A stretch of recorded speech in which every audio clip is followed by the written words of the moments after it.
Genesis 1. In the beginning God created the heavens and the earth. The earth was barren with no form of life. It was under a roaring ocean covered with darkness, but the Spirit of God was moving over the water. God said, "I command light to shine." And light started shining. God looked at the light and saw that it was good. He separated light from darkness and named the light day and the darkness night. Evening came and then morning. That was the first day. God said, "I command a dome to separate the water above it from the water below it." And that's what happened. God made the dome and named it sky. Evening came and then morning. That was the second day. God said, "I command the water under the sky to come together in one place, so there will be dry ground." And that's what happened. God named the dry ground land, and he named the water ocean. God looked at what he had done and saw that it was good. God said, "I command the earth to produce all kinds of plants, including fruit trees and grain." And that's what happened. The earth produced all kinds of vegetation. God looked at what he had done, and it was good. Evening came, and then morning. That was the third day. God said, "I command lights to appear in the sky and to separate day from night, and to show the time for seasons, special days, and years. I command them to shine on the earth." And that's what happened. God made two powerful lights, the brighter one to rule the day and the other to rule the night. He also made the stars. Then God put these lights in the sky to shine on the earth, to rule day and night, and to separate light from darkness. God looked at what he had done, and it was good. Evening came, and then morning. That was the fourth day. God said, "I command the ocean to be full of living creatures, and I command birds to fly above the earth." So God made the giant sea monsters and all the living creatures that swim in the ocean. He also made every kind of bird. God looked at what he had done, and it was good. Then he gave the living creatures his blessing. He told the ocean creatures to live everywhere in the ocean, and the birds to live everywhere on earth. Evening came, and then morning. That was the fifth day. God said, "I command the earth to give life to all kinds of tame animals, wild animals, and reptiles." And that's what happened. God made every one of them. Then he looked at what he had done, and it was good. God said, "Now we will make humans, and they will be like us. We will let them rule the fish, the birds, and all other living creatures." So God created humans to be like himself. He made men and women. God gave them his blessing and said, "Have a lot of children. Fill the earth with people, and bring it under your control. Rule over the fish in the ocean, the birds in the sky, and every animal on the earth. I have provided all kinds of fruit and grain for you to eat, and I have given the green plants as food for everything else that breathes. These will be food for animals, both wild and tame, and for birds." God looked at what he had done. All of it was very good. Evening came, and then morning. That was the sixth day. Genesis 2. So the heavens and the earth and everything else were created. By the seventh day God had finished his work, and so he rested. God blessed the seventh day and made it special, because on that day he rested from his work. That's how God created the heavens and the earth. When the Lord God made the heavens and the earth, no grass or plants were growing anywhere. God had not yet sent any rain, and there was no one to work the land. But streams came up from the ground and watered the earth. The Lord God took a handful of soil and made a man. God breathed life into the man, and the man started breathing. The Lord made a garden in a place called Eden, which was in the east, and he put the man there. The Lord God placed all kinds of beautiful trees and fruit trees in the garden. 2 other trees were in the middle of the garden. One of the trees gave life. The other gave the power to know the difference between right and wrong. From Eden, a river flowed out to water the garden. Then it divided into 4 rivers. The first one is the Pishon River that flows through the land of Havilah, where pure gold, rare perfumes, and precious stones are found. The second is the Gihon River that winds through Ethiopia. The Tigris River that flows east of Assyria is the third, and the fourth is the Euphrates River. The Lord God put the man in the Garden of Eden to take care of it and to look after it. But the Lord told him, You may eat fruit from any tree in the garden, except the one that has the power to let you know the difference between right and wrong. If you eat any fruit from that tree, you will die before the day is over.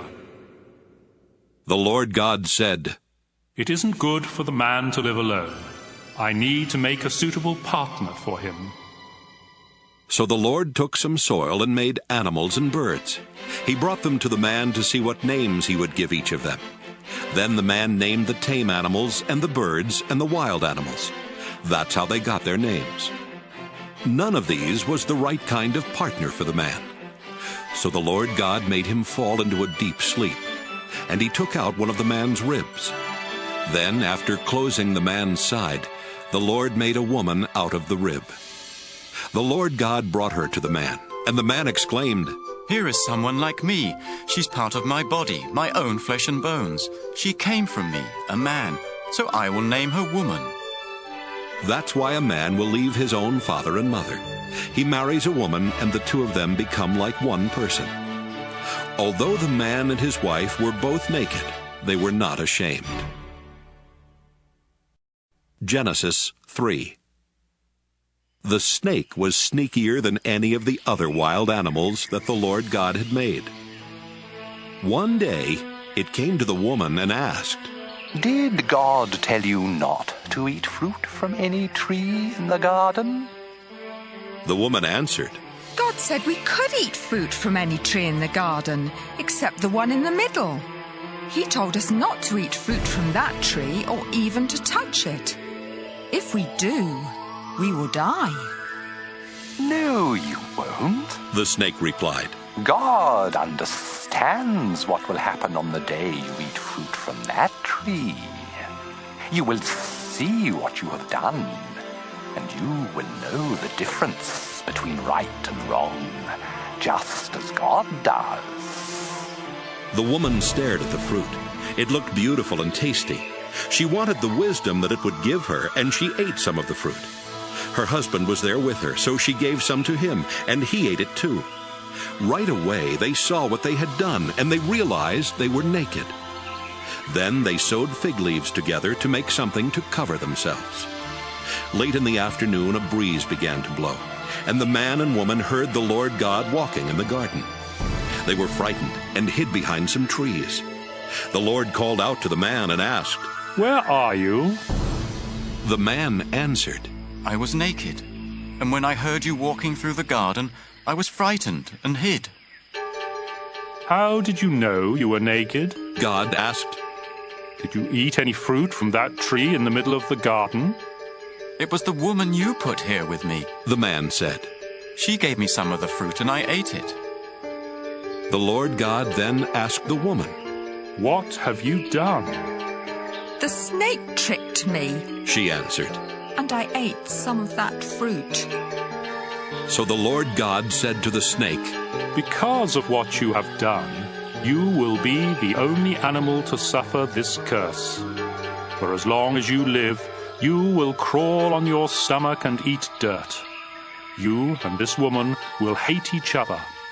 Your descendants and hers will always be enemies. One of hers will strike you on the head, and you will strike him on the heel. Then the Lord said to the woman, You will suffer terribly when you give birth, but you will still desire your husband, and he will rule over you. The Lord said to the man, You listened to your wife and ate fruit from that tree, and so the ground will be under a curse because of what you did. As long as you live, you will have to struggle to grow enough food. Your food will be plants, but the ground will produce thorns and thistles. You will have to sweat to earn a living. You were made out of soil, and you will once again turn into soil. The man Adam named his wife Eve because she would become the mother of all who live. Then the Lord God made clothes out of animal skins for the man and his wife. The Lord said, These people now know the difference between right and wrong, just as we do. But they must not be allowed to eat fruit from the tree that lets them live forever.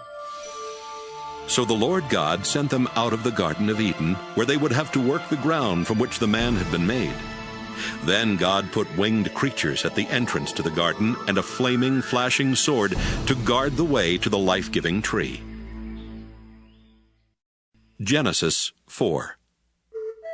Adam and Eve had a son. Then Eve said, I'll name him Cain, because I got him with the help of the Lord. Later she had another son and named him Abel. Abel became a sheep farmer, but Cain farmed the land. One day, Cain gave part of his harvest to the Lord, and Abel also gave an offering to the Lord. He killed the firstborn lamb from one of his sheep and gave the Lord the best parts of it. The Lord was pleased with Abel and his offering, but not with Cain and his offering. This made Cain so angry that he could not hide his feelings. The Lord said to Cain, What's wrong with you? Why do you have such an angry look on your face? If you had done the right thing, you would be smiling. But you did the wrong thing, and now sin is waiting to attack you like a lion. Sin wants to destroy you, but don't let it. Cain said to his brother Abel, Let's go for a walk. And when they were out in a field, Cain killed him. Afterwards, the Lord asked Cain, Where is Abel? How should I know? He answered. Am I supposed to look after my brother? Then the Lord said, Why have you done this terrible thing? You killed your own brother, and his blood flowed onto the ground. Now his blood is calling out for me to punish you, and so I'll put you under a curse. Because you killed Abel and made his blood run out on the ground, you will never be able to farm the land again.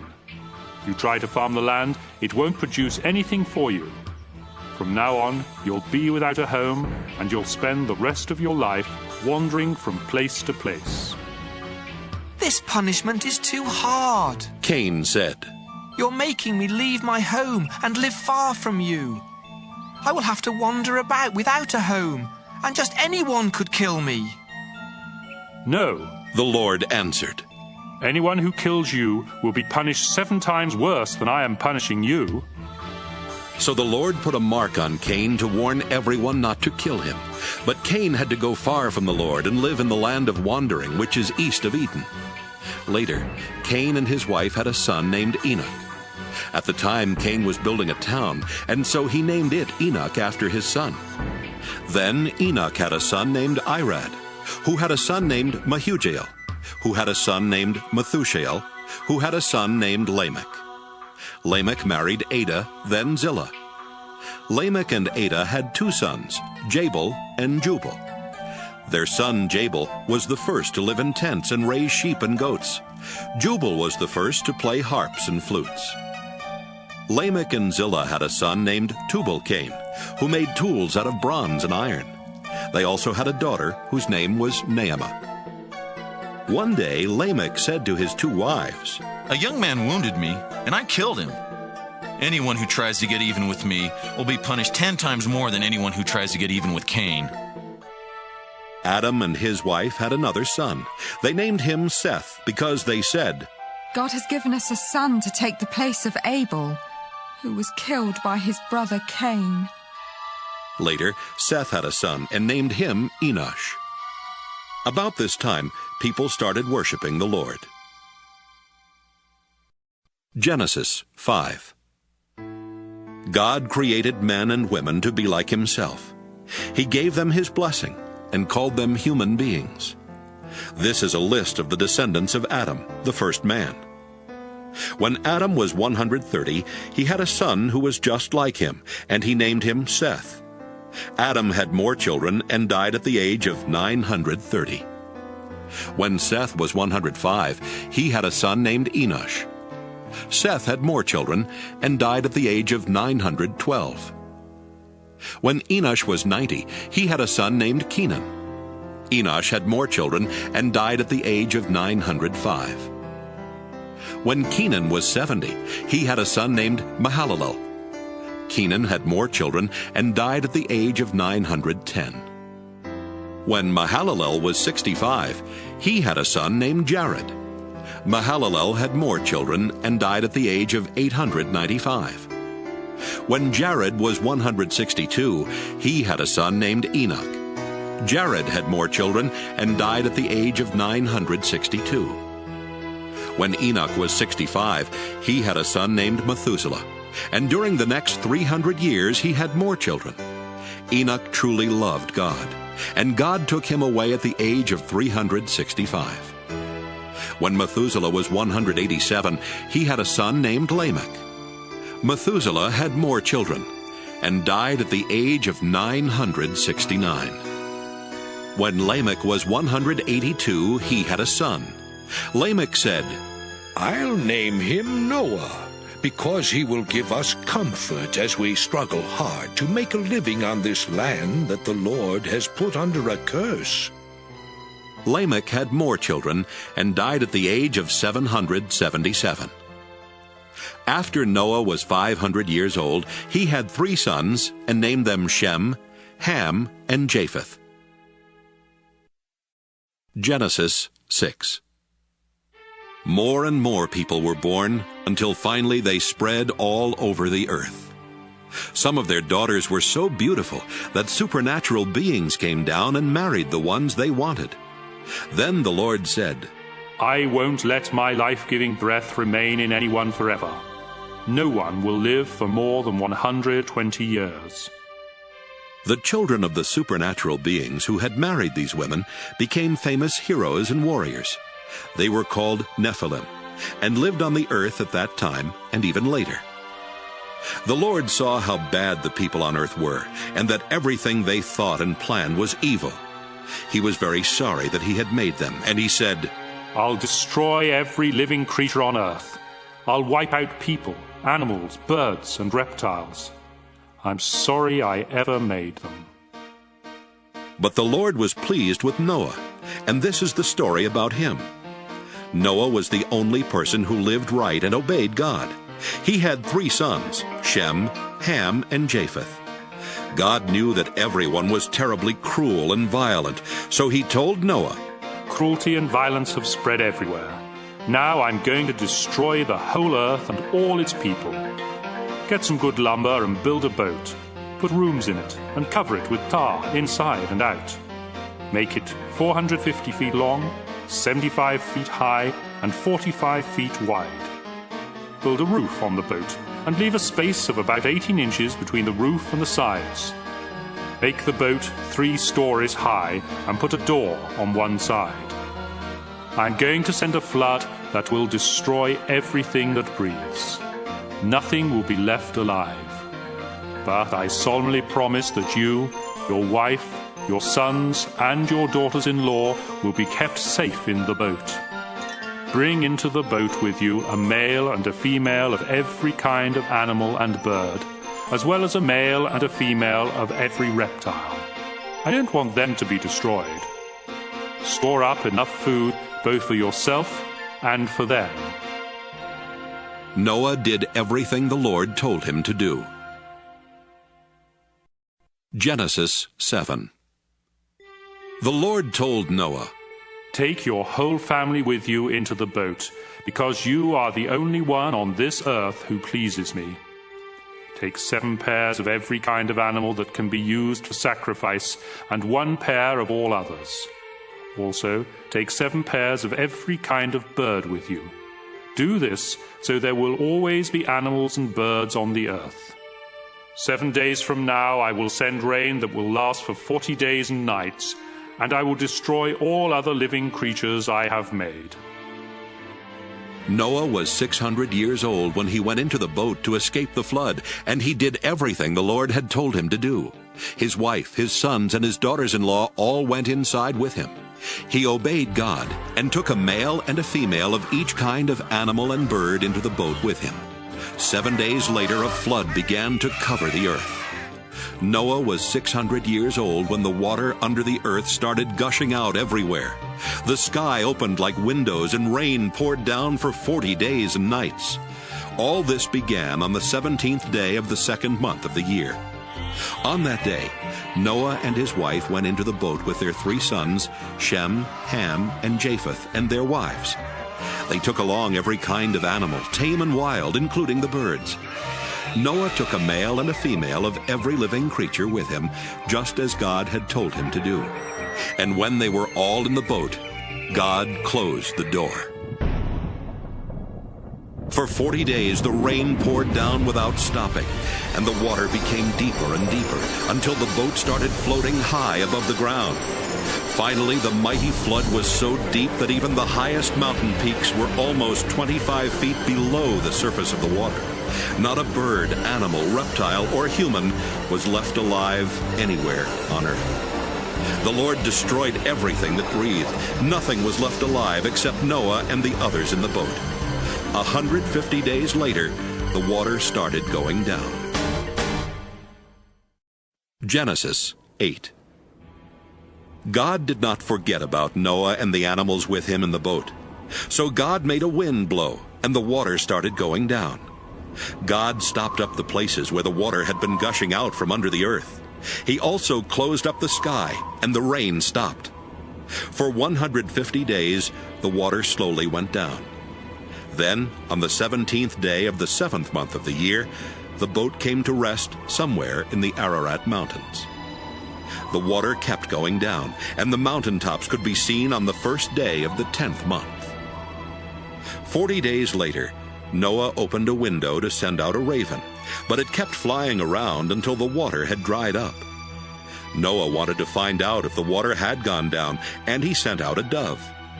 Deep water was still everywhere, and the dove could not find a place to land, so it flew back to the boat.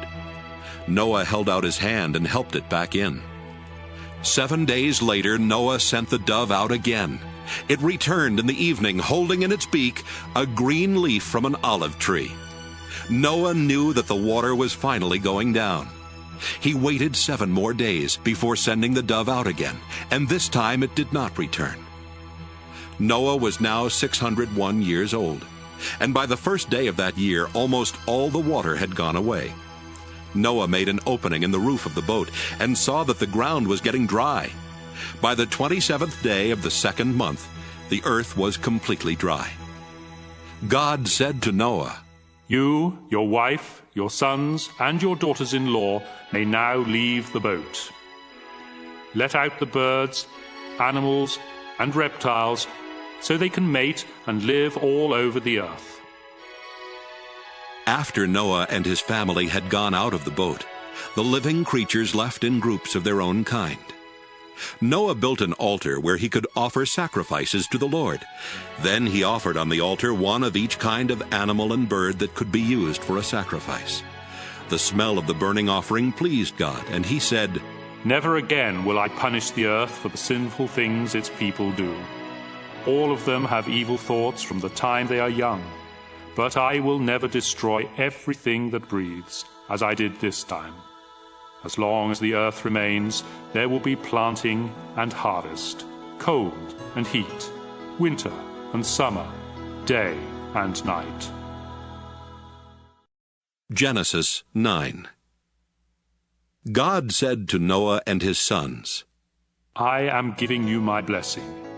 Have a lot of children and grandchildren, so people will live everywhere on this earth. All animals, birds, reptiles, and fish will be afraid of you. I have placed them under your control, and I have given them to you for food. From now on, you may eat them as well as the green plants that you have always eaten. But life is in the blood, and you must not eat any meat that still has blood in it. I created humans to be like me, and I will punish any animal or person that takes a human life. If an animal kills someone, that animal must die. And if a person takes the life of another, that person must be put to death. I want you and your descendants to have many children, so people will live everywhere on earth. Again God said to Noah and his sons, I am going to make a solemn promise to you and to everyone who will live after you. This includes the birds and the animals that came out of the boat. I promise every living creature that the earth and those living on it will never again be destroyed by a flood. The rainbow that I have put in the sky will be my sign to you and to every living creature on earth. It will remind you that I will keep this promise forever. When I send clouds over the earth and a rainbow appears in the sky, I will remember my promise to you and to all other living creatures. Never again will I let floodwaters destroy all life. When I see the rainbow in the sky, I will always remember the promise that I have made to every living creature. The rainbow will be the sign of that solemn promise. Noah and his sons, Shem, Ham, and Japheth, came out of the boat. Ham later had a son named Canaan. All people on earth are descendants of Noah's 3 sons. Noah farmed the land and was the first to plant a vineyard. One day he got drunk and was lying naked in his tent. Ham entered the tent and saw him naked, then went back outside and told his brothers. Shem and Japheth put a robe over their shoulders and walked backward into the tent. Without looking at their father, they placed it over his body. When Noah woke up and learned what his youngest son Ham had done, he said, I now put a curse on Canaan. He will be the lowest slave of his brothers. I ask the Lord my God to bless Shem and make Canaan his slave. I pray that the Lord will give Japheth more and more land, and let him take over the territory of Shem. May Canaan be his slave. Noah lived 350 years after the flood, and died at the age of 950. Genesis 10. After the flood, Shem, Ham, and Japheth had many descendants. Japheth's descendants had their own languages, tribes, and land. They were Gomer, Magog, Madai, Javan, Tubal, Meshech, and Tyrus. Gomer was the ancestor of Ashkenaz, Riphath, and Togarmah. Javan was the ancestor of Elisha, Tarshish, Kittim, and Dodanim, who settled along the coast. Ham's descendants had their own languages, tribes, and land. They were Ethiopia, Egypt, Put, and Canaan. Cush was the ancestor of Seba, Havilah, Sabta, Raamah, and Sabteka. Raamah was the ancestor of Sheba and Dedan. Cush was also the ancestor of Nimrod, a mighty warrior whose strength came from the Lord. Nimrod is the reason for the saying, "You hunt like Nimrod with the strength of the Lord." Cush first ruled in Babylon, Erech, and Akkad, all of which were in Babylonia. From there, Nimrod went to Assyria and built the great city of Nineveh. He also built Rehoboth-ur and Calah, as well as Resen, which is between Nineveh and Calah. Egypt was the ancestor of Ludim, Anamim, Lahabim, Naphtuhim, Pathrusim, Casluhim, and Caphtorim, the ancestor of the Philistines. Canaan's sons were Sidon and Heth. He was also the ancestor of the Jebusites, the Amorites, the Girgashites, the Hivites, the Arkites, the Sinites, the Arvadites, the Zemarites, and the Hamathites. Later, the Canaanites spread from the territory of Sidon and went as far as Gaza in the direction of Gerar.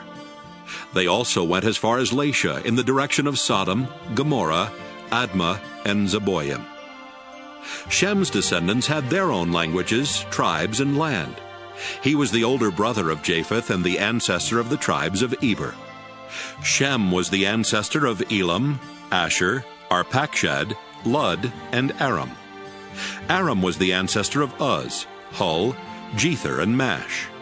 Arpachshad was the father of Shelah and the grandfather of Eber, whose first son was named Peleg, because it was during his time that tribes divided up the earth. Eber's second son was Joktan. Joktan was the ancestor of Almodad, Sheleph, Hazarmaveth, Jireh, Hadoram, Uzal, Diklah, Obal, Abimael, Sheba, Ophir, Havilah, and Jobab. Their land reached from Mesha in the direction of Sephir, the hill country in the east. This completes the list of Noah's descendants. After the flood, their descendants became nations and spread all over the world. Genesis 11.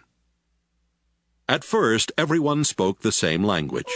But after some of them moved from the east and settled in Babylonia, they said, "Let's build a city with a tower that reaches to the sky. We'll use hard bricks and tar instead of stone and mortar. We'll become famous, and we won't be scattered all over the world." But when the Lord came down to look at the city and the tower, he said, These people are working together because they all speak the same language. This is just the beginning. Soon they will be able to do anything they want. Come on, let's go down and confuse them by making them speak different languages. Then they won't be able to understand each other. So the people had to stop building the city because the Lord confused their language and scattered them all over the earth. That's how the city of Babel got its name. 2 years after the flood, when Shem was 100, he had a son named Arpachshad. He had more children and died at the age of 600. This is a list of his descendants. When Arpachshad was 35, he had a son named Shelah. Arpachshad had more children and died at the age of 438. When Shelah was 30, he had a son named Eber. Shelah had more children and died at the age of 433. When Eber was 34, he had a son named Peleg. Eber had more children and died at the age of 464. When Peleg was 30, he had a son named Reu. Peleg had more children and died at the age of 239. When Reu was 32, he had a son named Serug. Reu had more children and died at the age of 239. When Serug was 30, he had a son named Nahor. Serug had more children and died at the age of 230. When Nahor was 29, he had a son named Terah. Nahor had more children and died at the age of 148. After Terah was 70 years old, he had 3 sons, Abram, Nahor, and Haran, who became the father of Lot. Terah's sons were born in the city of Ur in Chaldea, and Haran died there before the death of his father. The following is the story of Terah's descendants. Abram married Sarai, but she was not able to have any children. And Nahor married Milcah, who was the daughter of Haran and the sister of Iscah. Terah decided to move from Ur to the land of Canaan. He took along Abram and Sarai and his grandson Lot, the son of Haran. But when they came to the city of Haran, they decided to settle there instead. Terah lived to be 205 years old and died in Haran. Genesis 12. The Lord said to Abram, Leave your country, your family, and your relatives, and go to the land that I will show you. I will bless you and make your descendants into a great nation. You will become famous and be a blessing to others. I will bless anyone who blesses you, but I will put a curse on anyone who puts a curse on you. Everyone on earth will be blessed because of you. Abram was 75 years old when the Lord told him to leave the city of Haran. He obeyed and left with his wife Sarai, his nephew Lot, and all the possessions and slaves they had gotten while in Haran. When they came to the land of Canaan, Abram went as far as the sacred tree of Moreh in a place called Shechem. The Canaanites were still living in the land at that time, but the Lord appeared to Abram and promised, I will give this land to your family forever. Abram then built an altar there for the Lord. Abram traveled to the hill country east of Bethel and camped between Bethel and Ai, where he built another altar and worshipped the Lord. Later, Abram started out toward the southern desert. The crops failed, and there was no food anywhere in the land. So Abram and his wife Sarai went to live in Egypt for a while.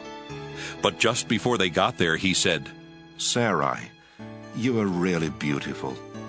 When the Egyptians see how lovely you are, they will murder me because I am your husband. But they won't kill you. Please save my life by saying that you are my sister." As soon as Abram and Sarai arrived in Egypt, the Egyptians noticed how beautiful she was. The king's officials told him about her, and she was taken to his house. The king was good to Abram because of Sarai, and Abram was given sheep, cattle, donkeys, slaves, and camels. Because of Sarai, the Lord struck the king and everyone in his palace with terrible diseases. Finally, the king sent for Abram and said to him, "What have you done to me? Why didn't you tell me Sarai was your wife? Why did you make me believe she was your sister? Now I've married her. Take her and go. She's your wife." So the king told his men to let Abram and Sarai take their possessions and leave. Genesis 13. Abram and Sarai took everything they owned and went to the southern desert. Lot went with them. Abram was very rich. He owned many cattle, sheep, and goats, and had a lot of silver and gold. Abram moved from place to place in the southern desert, and finally he went north and set up his tents between Bethel and Ai, where he had earlier camped, and built an altar. There he worshipped the Lord. Lot, who was traveling with him, also had sheep, goats, and cattle, as well as his own family and slaves. At this time the Canaanites and the Perizzites were living in the same area, and so there wasn't enough pasture land left for Abram and Lot with all of their animals.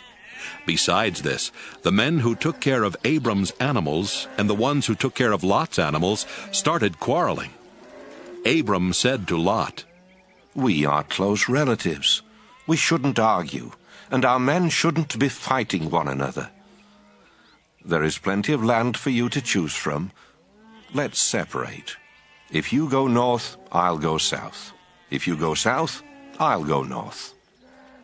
This happened before the Lord had destroyed the cities of Sodom and Gomorrah. And when Lot looked around, he saw there was plenty of water in the Jordan Valley. All the way to Zoar, the valley was as green as the garden of the Lord or the land of Egypt. So Lot chose the whole Jordan Valley for himself, and as he started toward the east, he and Abram separated. Abram stayed in the land of Canaan. But Lot settled near the cities of the valley and put up his tents not far from Sodom, where the people were evil and sinned terribly against the Lord. After Abram and Lot had gone their separate ways, the Lord said to Abram, "Look around to the north, south, east, and west. I will give you and your family all the land you can see. It will be theirs forever. I will give you more descendants than there are specks of dust on the earth, and someday it will be easier to count the specks of dust than to count your descendants. Now walk back and forth across the land, because I am giving it to you." Abram took down his tents and went to live near the sacred trees of Mamre at Hebron, where he built an altar in honor of the Lord.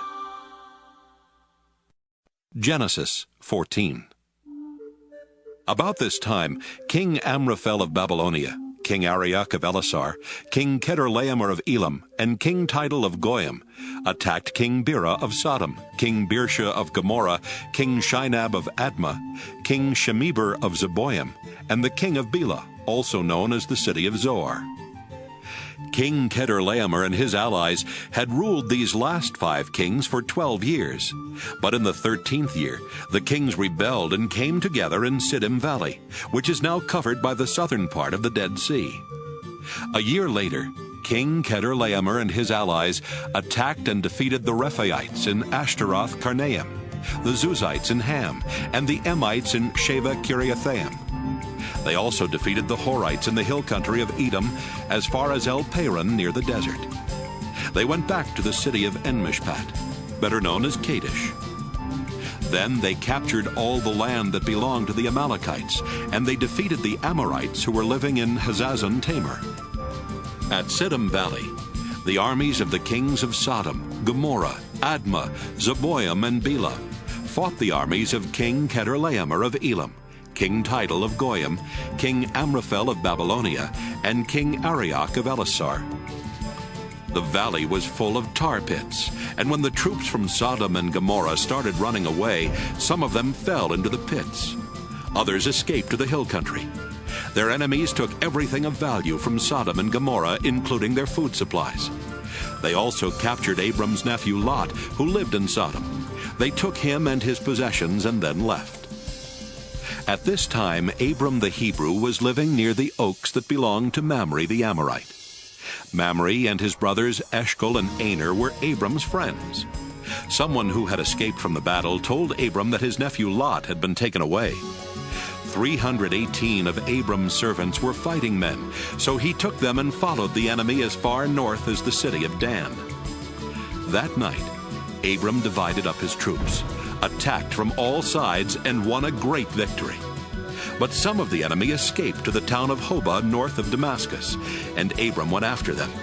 He brought back his nephew Lot, together with Lot's possessions and the women and everyone else who had been captured. Abram returned after he had defeated King Chedorlaomer and the other kings. Then the king of Sodom went to meet Abram in Sheva Valley, which is also known as King's Valley. King Melchizedek of Salem was a priest of God Most High.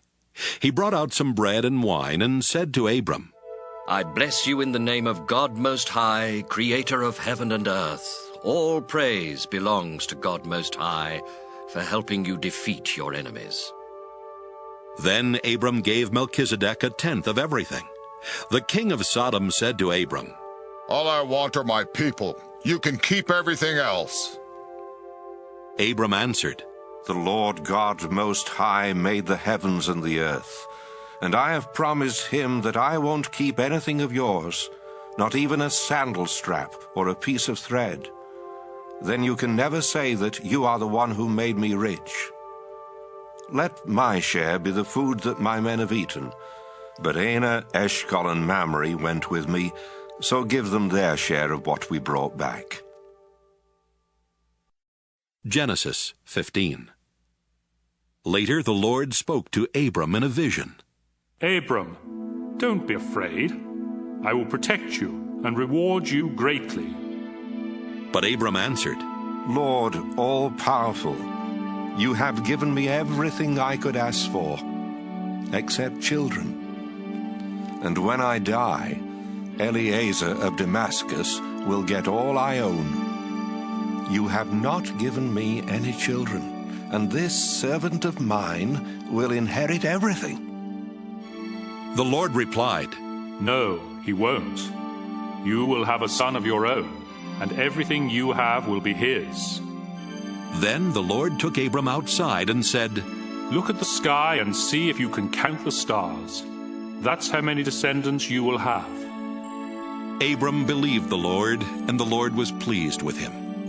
The Lord said to Abram, I brought you here from Ur in Chaldea, and I gave you this land.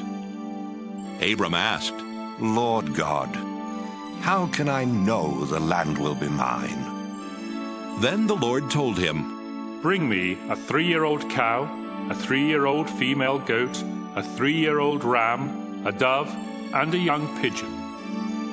Abram obeyed the Lord. Then he cut the animals in half and laid the 2 halves of each animal opposite each other on the ground. But he did not cut the doves and pigeons in half. And when birds came down to eat the animals, Abram chased them away. As the sun was setting, Abram fell into a deep sleep, and everything became dark and frightening. Then the Lord said, Abram, you will live to an old age and die in peace. But I solemnly promise that your descendants will live as foreigners in a land that doesn't belong to them. They will be forced into slavery and abused for 400 years. But I will terribly punish the nation that enslaves them, and they will leave with many possessions. 4 generations later, your descendants will return here and take this land, because only then will the people who live here be so sinful that they deserve to be punished. Sometime after sunset, when it was very dark, a smoking cooking pot and a flaming fire went between the 2 halves of each animal.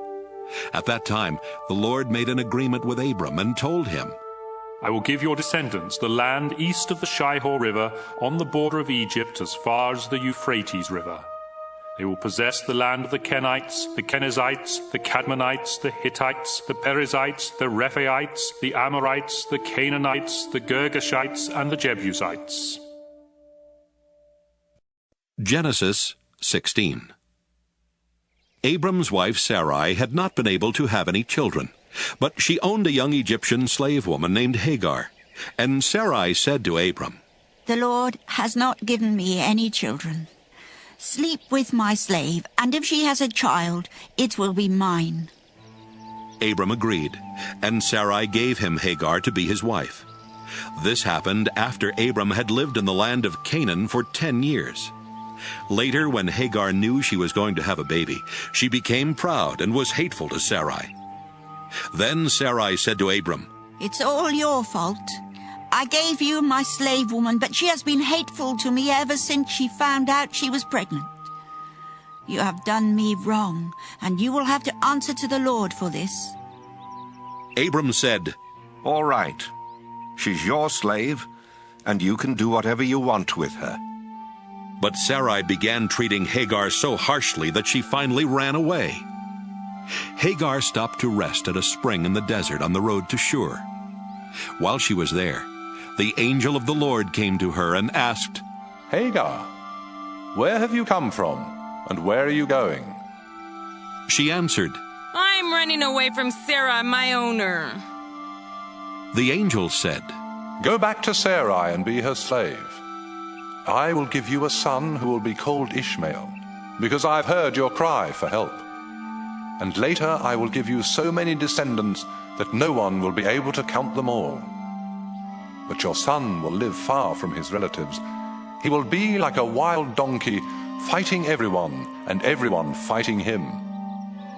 Hagar thought, Have I really seen God and lived to tell about it? So from then on she called him the God who sees me. That's why people call the well between Kadesh and Bered the well of the living one who sees me. Abram was 86 years old when Hagar gave birth to their son, and he named him Ishmael. Genesis 17. Abram was 99 years old when the Lord appeared to him again and said, I am God all-powerful. If you obey me and always do right, I will keep my solemn promise to you and give you more descendants than can be counted. Abram bowed with his face to the ground. And God said, I promise that you will be the father of many nations. That's why I now change your name from Abram to Abraham. I will give you a lot of descendants, and in the future they will become great nations. Some of them will even be kings. I will always keep the promise I have made to you and your descendants, because I am your God and their God. I will give you and them the land in which you are now a foreigner. I will give the whole land of Canaan to your family forever, and I will be their God. Abraham, you and all future members of your family must promise to obey me. As the sign that you are keeping this promise, you must circumcise every man and boy in your family. From now on, your family must circumcise every baby boy when he is 8 days old. You must even circumcise any man or boy you have as a slave, both those born in your homes and those you buy from foreigners. This will be a sign that my promise to you will last forever. Any man who isn't circumcised hasn't kept his promise to me and cannot be one of my people. Abraham, your wife's name will now be Sarah instead of Sarai. I will bless her, and you will have a son by her. She will become the mother of nations, and some of her descendants will even be kings.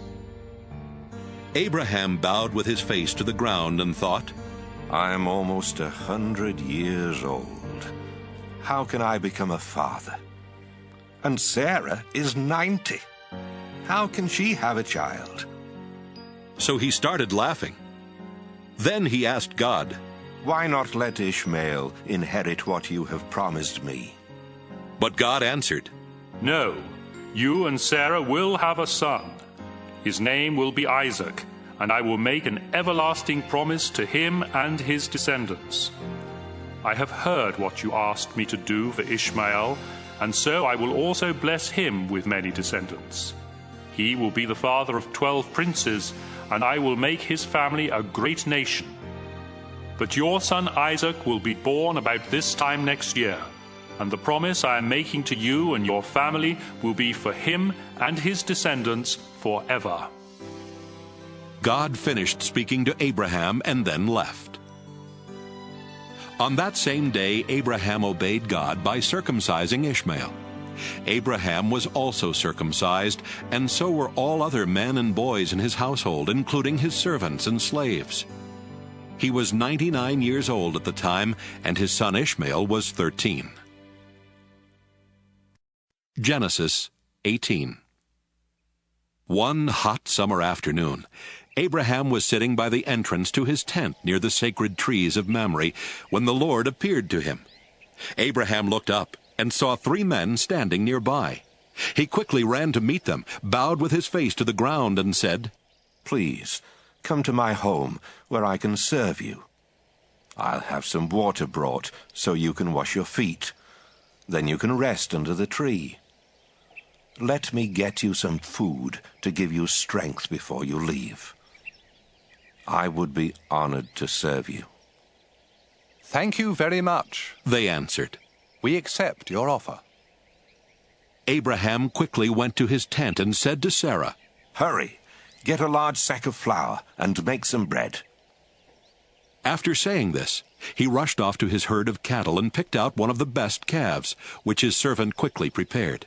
He then served his guests some yogurt and milk together with the meat. While they were eating, he stood near them under the trees, and they asked, "Where is your wife, Sarah?" "She's right there, in the tent," Abraham answered. One of the guests was the Lord, and he said, "I'll come back about this time next year, and when I do, Sarah will already have a son." Sarah was behind Abraham, listening at the entrance to the tent.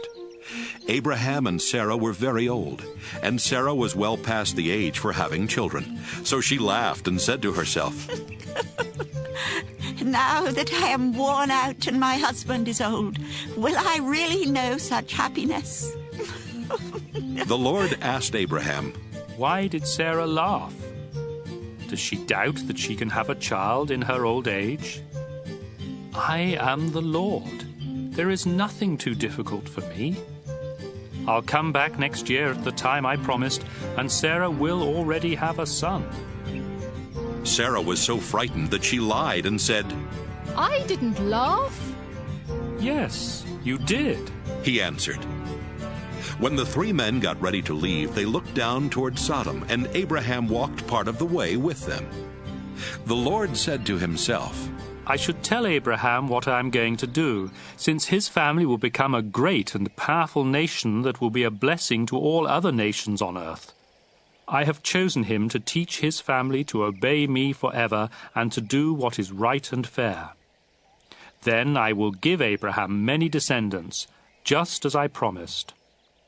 The Lord said, "Abraham, I have heard that the people of Sodom and Gomorrah are doing all kinds of evil things.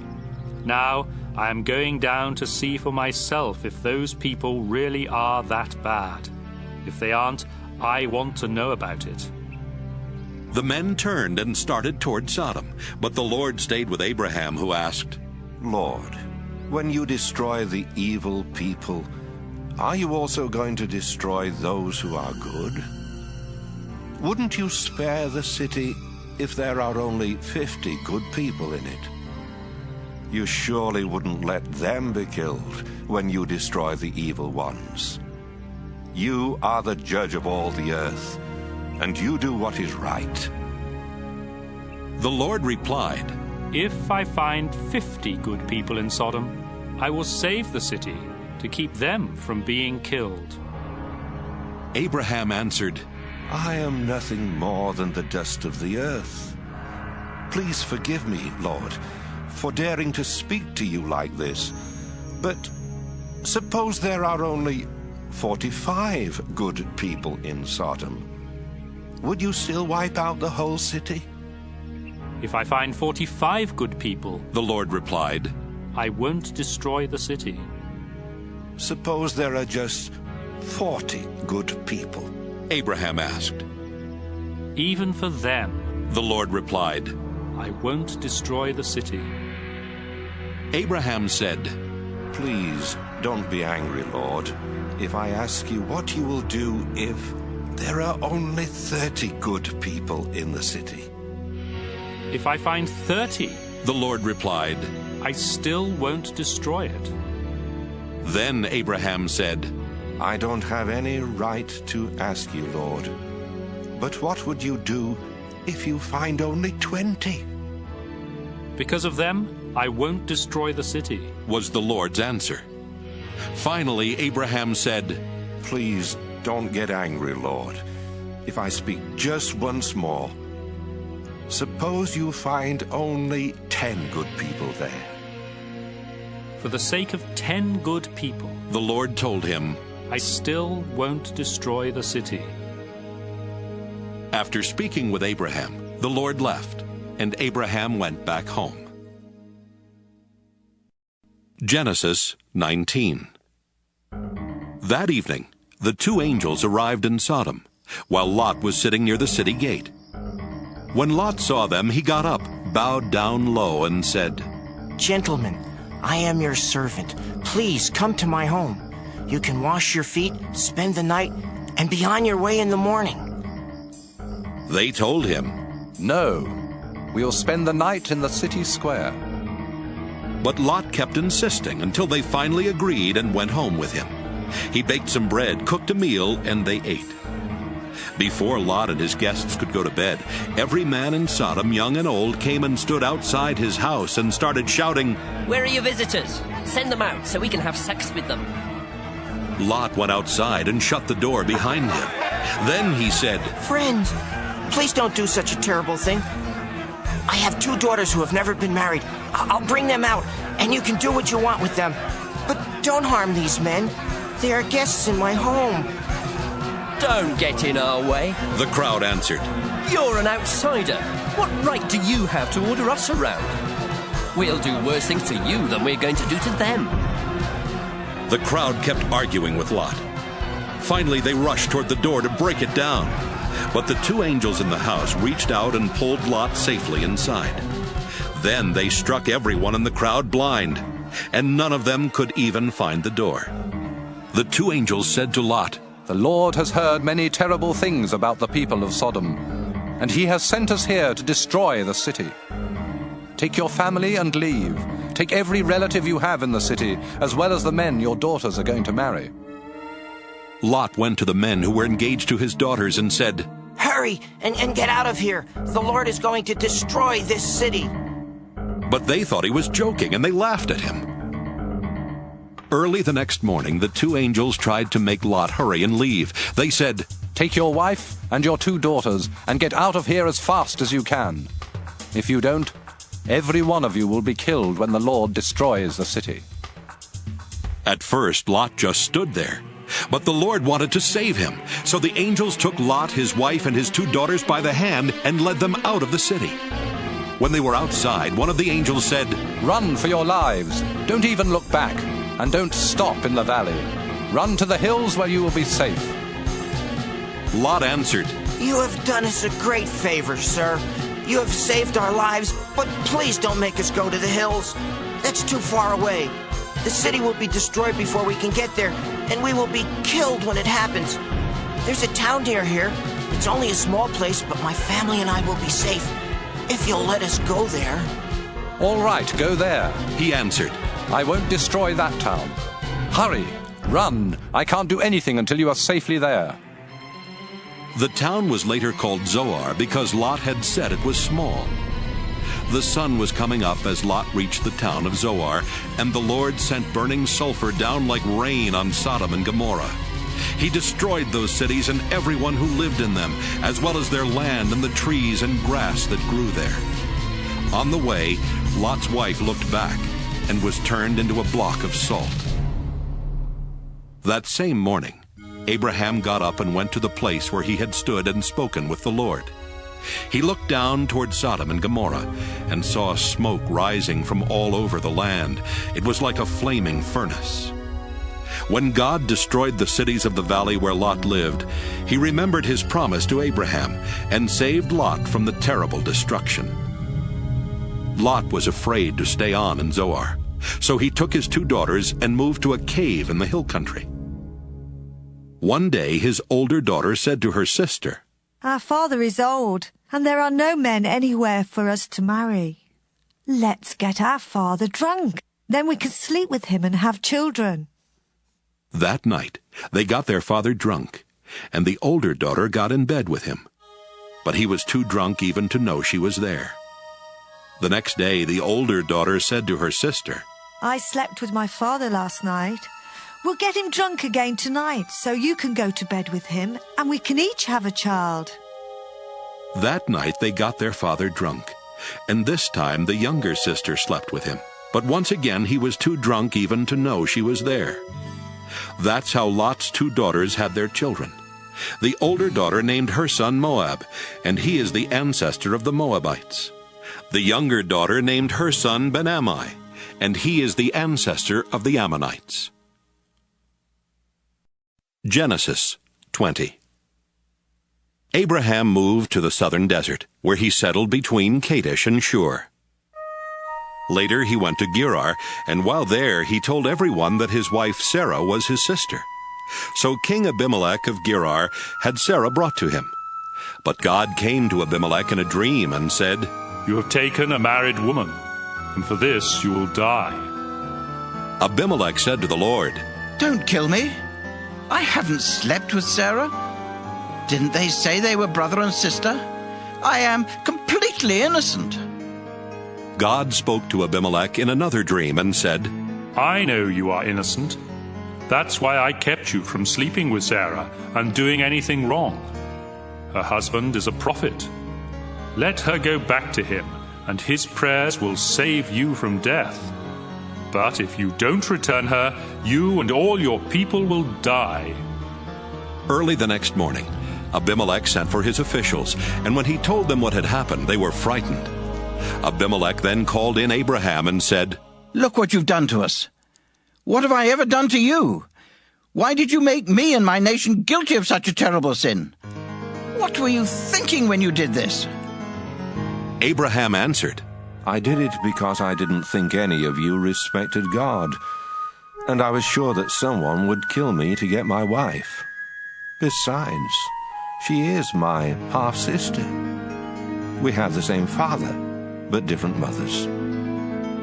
When God made us leave my father's home and start wandering, I told her, 'If you really love me, you will tell everyone that I am your brother.'"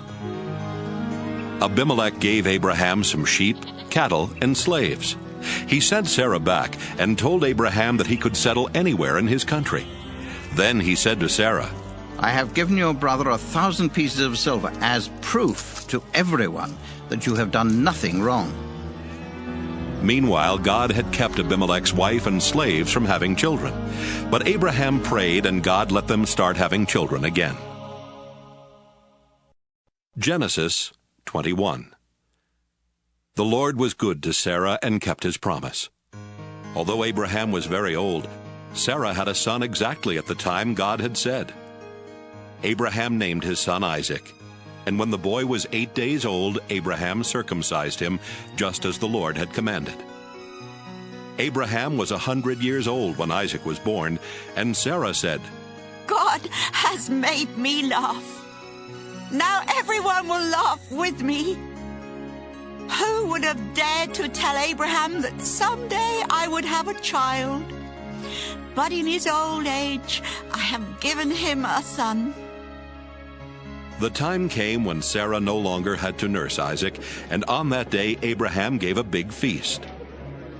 One day, Sarah noticed Hagar's son Ishmael playing, and she said to Abraham, "Get rid of that Egyptian slave woman and her son. I don't want him to inherit anything. it should all go to my son. Abraham was worried about Ishmael, but God said, Abraham, don't worry about your slave woman and the boy. Just do what Sarah tells you. Isaac will inherit your family name, but the son of the slave woman is also your son, and I will make his descendants into a great nation. Early the next morning, Abraham gave Hagar an animal skin full of water and some bread. Then he put the boy on her shoulder and sent them away. They wandered around in the desert near Beersheba, and after they had run out of water, Hagar put her son under a bush. Then she sat down a long way off because she could not bear to watch him die, and she cried bitterly. When God heard the boy crying, the angel of God called out to Hagar from heaven and said, Hagar, why are you worried? Don't be afraid. I have heard your son crying. Help him up and hold his hand, because I will make him the father of a great nation. Then God let her see a well. So she went to the well and filled the skin with water, then gave some to her son. God blessed Ishmael, and as the boy grew older, he became an expert with his bow and arrows. He lived in the Paran desert, and his mother chose an Egyptian woman for him to marry. About this time, Abimelech and his army commander Phicol said to Abraham, God blesses everything you do. Now I want you to promise in the name of God that you will always be loyal to me and my descendants, just as I have always been loyal to you in this land where you have lived as a foreigner. And so Abraham promised. One day, Abraham told Abimelech, Some of your servants have taken over one of my wells. This is the first I've heard about it, Abimelech replied. Why haven't you said something before? I don't have any idea who did it. Abraham gave Abimelech some sheep and cattle, and then the two men made a peace treaty. Abraham separated 7 female lambs from his flock of sheep, and Abimelech asked, Why have you done this? Abraham told him, I want you to accept these 7 lambs as proof that I dug this well. So they called the place Beersheba, because they made a treaty there. When the treaty was completed, Abimelech and his army commander Phicol went back to the land of the Philistines. Abraham planted a tamarisk tree in Beersheba and worshipped the eternal Lord God. Then Abraham lived a long time as a foreigner in the land of the Philistines. Genesis 22. Some years later, God decided to test Abraham, so he spoke to him. Abraham answered, Here I am, Lord. The Lord said, Go, get Isaac, your only son, the one you dearly love. Take him to the land of Moriah, and I will show you a mountain, where you must sacrifice him to me on the fires of an altar. So Abraham got up early the next morning and chopped wood for the fire. He put a saddle on his donkey and left with Isaac and 2 servants for the place where God had told him to go. 3 days later, Abraham looked off in the distance and saw the place. He told his servants, Stay here with the donkey, while my son and I go over there to worship. We will come back. Abraham put the wood on Isaac's shoulder, but he carried the hot coals and the knife.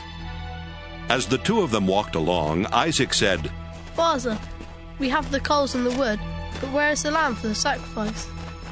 My son, Abraham answered, God will provide the lamb. The 2 of them walked on, and when they reached the place that God had told him about, Abraham built an altar and placed the wood on it. Next, he tied up his son and put him on the wood. He then took the knife and got ready to kill his son. But the Lord's angel shouted from heaven, Abraham! Abraham! Here I am, he answered. Don't hurt the boy or harm him in any way. The angel said, Now I know that you truly obey God, because you were willing to offer him your only son. Abraham looked up and saw a ram caught by its horns in the bushes. So he took the ram and sacrificed it in place of his son. Abraham named that place, The Lord Will Provide. And even now people say, On the mountain of the Lord it will be provided. The Lord's angel called out from heaven a second time. You were willing to offer the Lord your only son, and so he makes you this solemn promise. I will bless you and give you such a large family that someday your descendants will be more numerous than the stars in the sky or the grains of sand along the beach. They will defeat their enemies and take over the cities where their enemies live. You have obeyed me, and so you and your descendants will be a blessing to all nations on earth." Abraham and Isaac went back to the servants who had come with him, and they returned to Abraham's home in Beersheba. Abraham's brother Nahor had married Milcah, and Abraham was later told that they had 8 sons. Uz was their firstborn, Buz was next, and then there was Kemuel, who became the father of Aram. Their other 5 sons were Kesed, Hazo, Pildash, Jidlaph, and Bethuel, who became the father of Rebekah. Nahor also had another wife. Her name was Reumah. She had 4 sons, Tebah, Gaham, Tahash, and Maacah. Genesis 23. When Sarah was 127 years old, she died in Kiriath Arba, better known as Hebron, in the land of Canaan. After Abraham had mourned for her, he went to the Hittites and said, "I live as a foreigner in your land, and I don't own any property where I can bury my wife. Please, let me buy a piece of land." "Sir," they answered, "you're an important man. Choose the best place to bury your wife. None of us would refuse you a resting place for your dead." Abraham bowed down and replied, "If you are willing to let me bury my wife here, please ask Zohar's son Ephron to sell me Machpelah Cave at the end of his field. I'll pay what it's worth, and all of you can be witnesses." Ephron was sitting there near the city gate when Abraham made this request, and he answered, "Sir, the whole field, including the cave, is yours. With my own people as witnesses, I freely give it to you as a burial place for your dead." Once again Abraham bowed down and said to Ephron, "In front of these witnesses, I offer you the full price so I can bury my wife. Please accept my offer." "But, sir," the man replied, "the property is worth only 400 pieces of silver. Why should we haggle over such a small amount? Take the land, it's yours." Abraham accepted Ephron's offer and paid him the 400 pieces of silver in front of everyone at the city gate.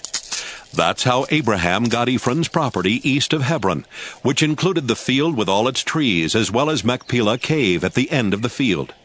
So Abraham buried his wife Sarah in Machpelah Cave that was in the field he had bought from the Hittites. Genesis 24. Abraham was now a very old man.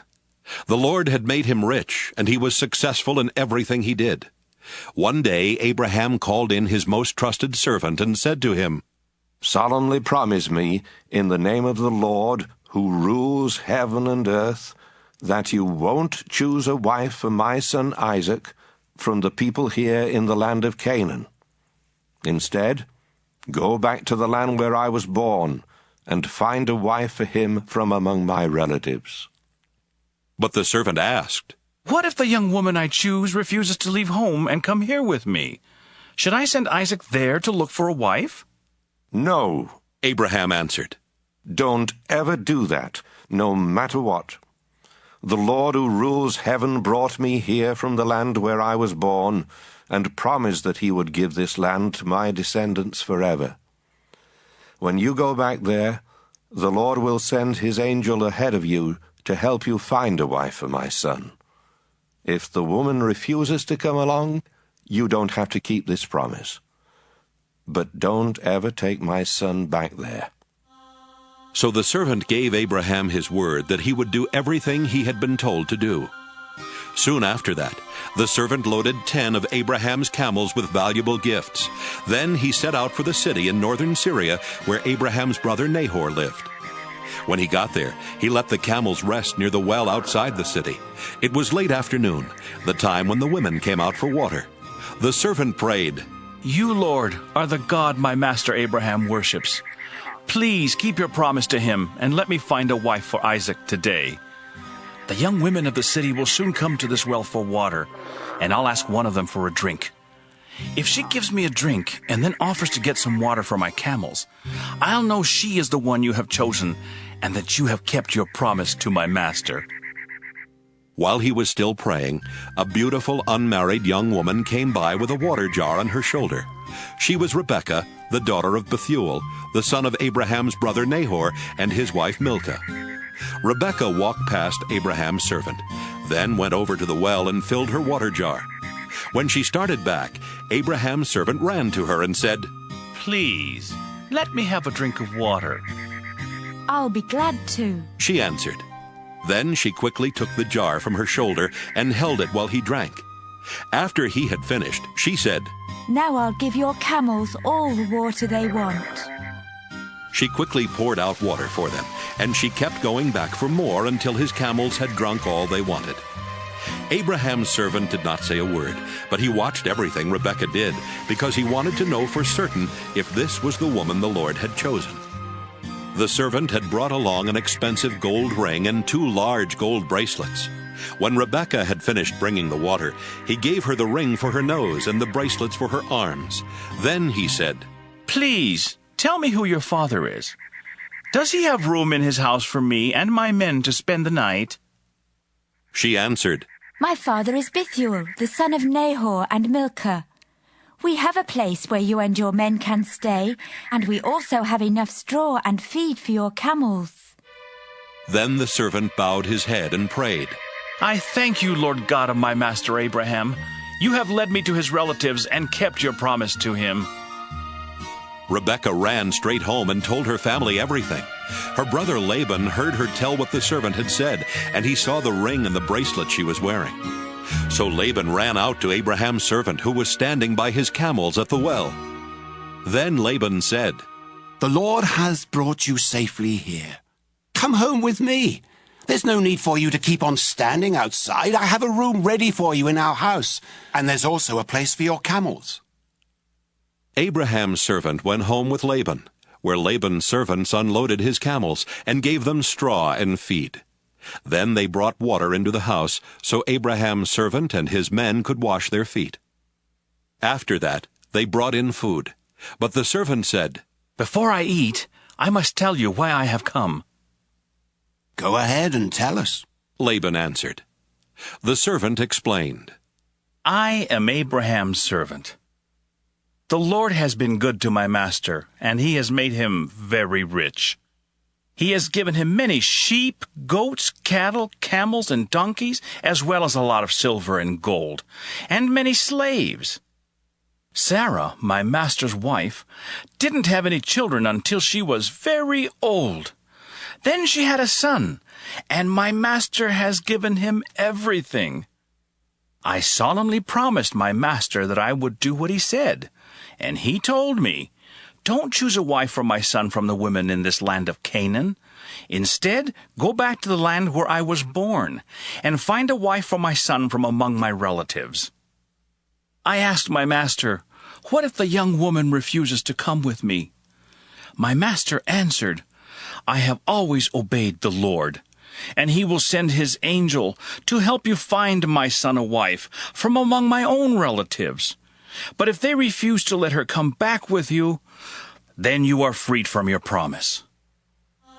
When I came to the well today, I silently prayed, 'You, Lord, are the God my master Abraham worships, so please lead me to a wife for his son while I am here at the well. When a young woman comes out to get water, I'll ask her to give me a drink. If she gives me a drink and offers to get some water for my camels, I'll know she is the one you have chosen.' Even before I had finished praying, Rebekah came by with a water jar on her shoulder. When she had filled the jar, I asked her for a drink. She quickly lowered the jar from her shoulder and said, 'Have a drink, then I'll get water for your camels.' So I drank, and after that she got some water for my camels. I asked her who her father was, and she answered, 'My father is Bethuel, the son of Nahor and Milcah.' Right away I put the ring in her nose and the bracelets on her arms. Then I bowed my head and gave thanks to the God my master Abraham worships. The Lord had led me straight to my master's relatives, and I had found a wife for his son. Now, please tell me if you are willing to do the right thing for my master. Will you treat him fairly, or do I have to look for another young woman?" Laban and Bethuel answered, "The Lord has done this. We have no choice in the matter. Take Rebekah with you. She can marry your master's son, just as the Lord has said." Abraham's servant bowed down and thanked the Lord. Then he gave clothing as well as silver and gold jewelry to Rebekah. He also gave expensive gifts to her brother and her mother. Abraham's servant and the men with him ate and drank, then spent the night there. The next morning they got up, and the servant told Rebekah's mother and brother, "I would like to go back to my master now." "Let Rebekah stay with us for a week or 10 days. They answered. Then she may go." But he said, "Don't make me stay any longer. The Lord has already helped me find a wife for my master's son. Now let us return." They answered, "Let's ask Rebekah what she wants to do." They called her and asked, "Are you willing to leave with this man right now?" "Yes," she answered. So they agreed to let Rebekah and an old family servant woman leave immediately with Abraham's servant and his men. They gave Rebekah their blessing and said, "We pray that God will give you many children and grandchildren, and that he will help them defeat their enemies." Afterwards, Rebekah and the young women who were to travel with her prepared to leave. Then they got on camels and left with Abraham's servant and his men. At that time, Isaac was living in the southern part of Canaan near a place called the Well of the Living One Who Sees Me. One evening he was walking out in the fields when suddenly he saw a group of people approaching on camels, so he started toward them. Rebekah saw him coming. She got down from her camel and asked, "Who is that man?" "He is my master, Isaac," the servant answered. Then Rebekah covered her face with her veil. The servant told Isaac everything that had happened. Isaac took Rebekah into the tent where his mother had lived before she died, and Rebekah became his wife. He loved her and was comforted over the loss of his mother. Genesis 25. Abraham married Keturah, and they had 6 sons: Zimran, Jokshan, Medan, Midian, Ishbak, and Shua. Later, Jokshan became the father of Sheba and Dedan. And when Dedan grew up, he had 3 sons, Ashurim, Letushim, and Laumim. Midian also had 5 sons, Ephah, Epher, Hanok, Abida, and Eldaah. While Abraham was still alive, he gave gifts to the son of Hagar and Keturah. He also sent their sons to live in the east far from his son Isaac, and when Abraham died, he left everything to Isaac. Abraham died at the ripe old age of 175. His sons Isaac and Ishmael buried him east of Hebron in Machpelah Cave, that was part of the field Abraham had bought from Ephron, son of Zohar the Hittite. Abraham was buried there beside his wife Sarah. God blessed Isaac after this, and Isaac moved to a place called the Well of the Living One Who Sees Me. Ishmael was the son of Abraham and Hagar, the slave woman of Sarah. Ishmael had 12 sons in this order: Nebaioth, Kedar, Adbeel, Mibsam, Mishma, Duma, Massa, Hadad, Tema, Jeter, Naphish, and Kedemah. Each of Ishmael's sons was a tribal chief, and a village was named after each of them. Ishmael had settled in the land east of his brothers, and his sons settled everywhere from Havilah to Shur, east of Egypt on the way to Asher. Ishmael was 137 when he died. Isaac was the son of Abraham, and he was 40 years old when he married Rebekah, the daughter of Bethuel. She was also the sister of Laban the Aramean from northern Syria. Almost 20 years later, Rebekah still had no children. So Isaac asked the Lord to let her have a child, and the Lord answered his prayer. Before Rebekah gave birth, she knew she was going to have twins because she could feel them inside her fighting each other. She thought, Why is this happening to me? Finally, she asked the Lord why her twins were fighting, and he told her, Your 2 sons will become 2 separate nations. The younger of the 2 will be stronger, and the older son will be his servant.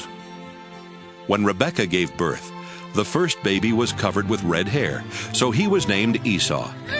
The second baby grabbed onto his brother's heel, so they named him Jacob. Isaac was 60 years old when they were born. As Jacob and Esau grew older, Esau liked the outdoors and became a good hunter, while Jacob settled down and became a shepherd. Esau would take the meat of wild animals to his father Isaac, and so Isaac loved him more. But Jacob was his mother's favorite son. One day, Jacob was cooking some stew when Esau came home hungry and said, I'm starving to death. Give me some of that red stew right now. That's how Esau got the name Edom. Jacob replied, Sell me your rights as the firstborn son. I'm about to die, Esau answered. What good will those rights do me? But Jacob said, Promise me your birthrights here and now. And that's what Esau did. Jacob then gave Esau some bread and some of the bean stew, and when Esau had finished eating and drinking, he just got up and left, showing how little he thought of his rights as the firstborn. Genesis 26. Once during Abraham's lifetime, the fields had not produced enough grain, and now the same thing happened. So Isaac went to King Abimelech of the Philistines in the land of Gerar, because the Lord had appeared to Isaac and said, Isaac, stay away from Egypt. I will show you where I want you to go. You will live there as a foreigner, but I will be with you and bless you. I will keep my promise to your father Abraham by giving this land to you and your descendants. I will give you as many descendants as there are stars in the sky, and I will give your descendants all of this land. They will be a blessing to every nation on earth, because Abraham did everything I told him to do. Isaac moved to Gerar with his beautiful wife Rebekah. He was afraid that someone might kill him to get her, so he told everyone that Rebekah was his sister. After Isaac had been there a long time, King Abimelech looked out a window and saw Isaac hugging and kissing Rebekah. Abimelech called him in and said, Rebekah must be your wife. Why did you say she is your sister? Because I thought someone would kill me, Isaac answered. Don't you know what you've done? Abimelech exclaimed. If someone had slept with her, you would have made our whole nation guilty. Then Abimelech warned his people that anyone who even touched Isaac or Rebekah would be put to death. Isaac planted grain and had a good harvest that same year. The Lord blessed him, and Isaac was so successful that he became very rich. In fact, the Philistines were jealous of the large number of sheep, goats, and slaves that Isaac owned, and they stopped up the wells that Abraham's servants had dug before his death. Finally, Abimelech said, Isaac, I want you to leave our country. You have become too powerful to stay here. Isaac left and settled in Gerar Valley, where he cleaned out those wells that the Philistines had stopped up. Isaac also gave each of the wells the same name that Abraham had given to them. While his servants were digging in the valley, they found a spring-fed well. But the shepherds of Gerar Valley quarreled with Isaac's shepherds and claimed the water belonged to them. So the well was named Quarrel, because they had quarreled with Isaac. Isaac's servants dug another well, and the shepherds also quarreled about it. So that well was named Jealous. Finally, they dug one more well. There was no quarreling this time, and the well was named Lots of Room, because the Lord had given them room and would make them very successful. Isaac went on to Beersheba, where the Lord appeared to him that night, and told him, Don't be afraid. I am the God who was worshipped by your father Abraham, my servant. I will be with you and bless you, and because of Abraham, I will give you many descendants. Isaac built an altar there and worshipped the Lord. Then he set up camp, and his servants started digging a well. Meanwhile, Abimelech had left Gerar and was taking his adviser Ahuzzath and his army commander Phicol to see Isaac. When they arrived, Isaac asked, Why are you here? Didn't you send me away because you hated me?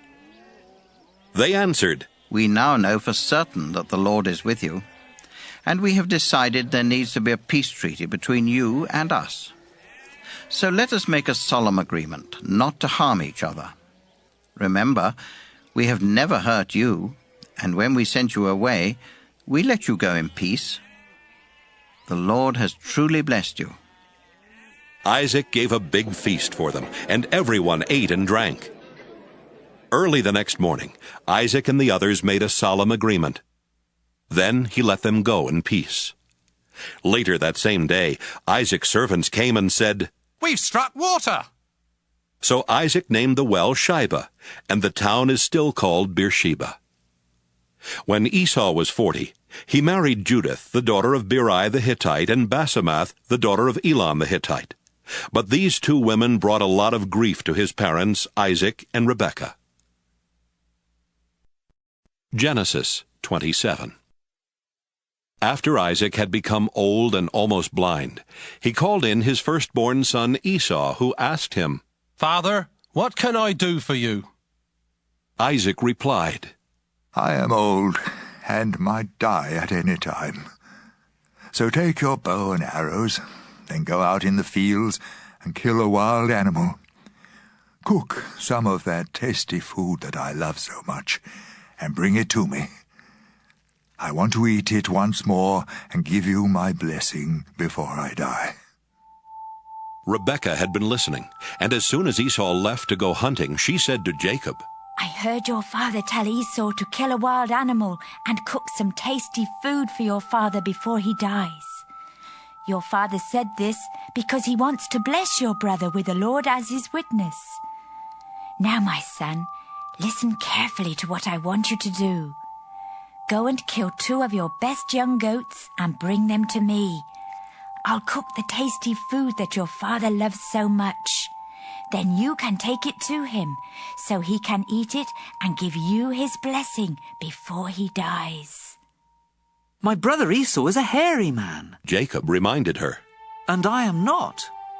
If my father touches me and realizes I am trying to trick him, he will put a curse on me instead of giving me a blessing." Rebekah insisted, "Let his curse fall on me. Just do what I say and bring me the meat." So Jacob brought the meat to his mother, and she cooked the tasty food that his father liked. Then she took Esau's best clothes and put them on Jacob. She also covered the smooth part of his hands and neck with goatskins, and gave him some bread and the tasty food she had cooked. Jacob went to his father and said, "Father, here I am." "Which one of my sons are you?" his father asked.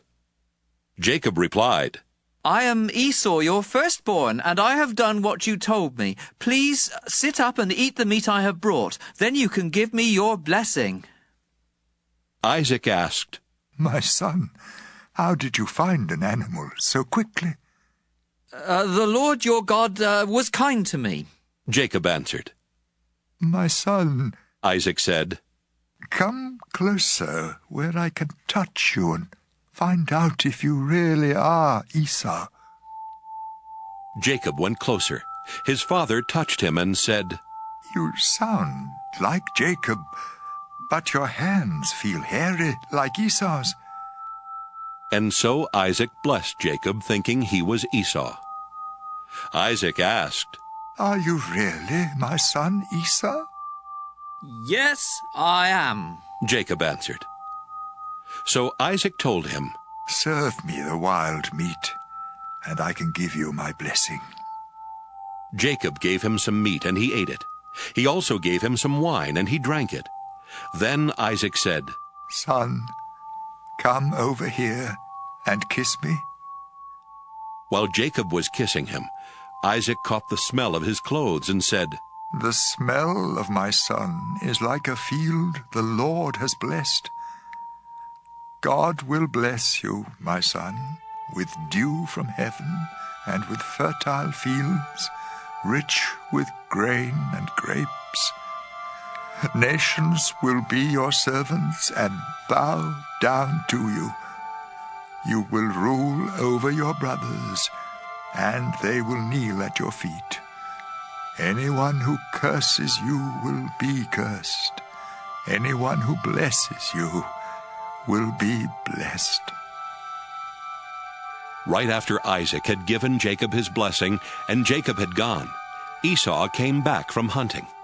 He cooked the tasty food, brought it to his father, and said, "Father, please sit up and eat the meat I've brought you, so you can give me your blessing." "Who are you?"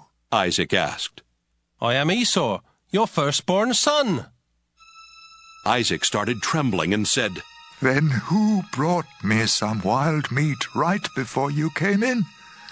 I ate it and gave him a blessing that cannot be taken back." Esau cried loudly and begged, "Father, give me a blessing too." Isaac answered, "Your brother tricked me and stole your blessing."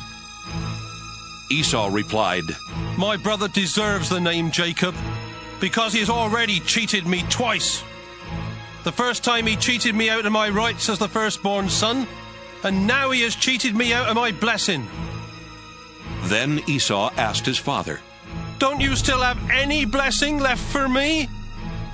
"My son," Isaac answered, "I have made Jacob the ruler over you and your brothers, and all of you will be his servants.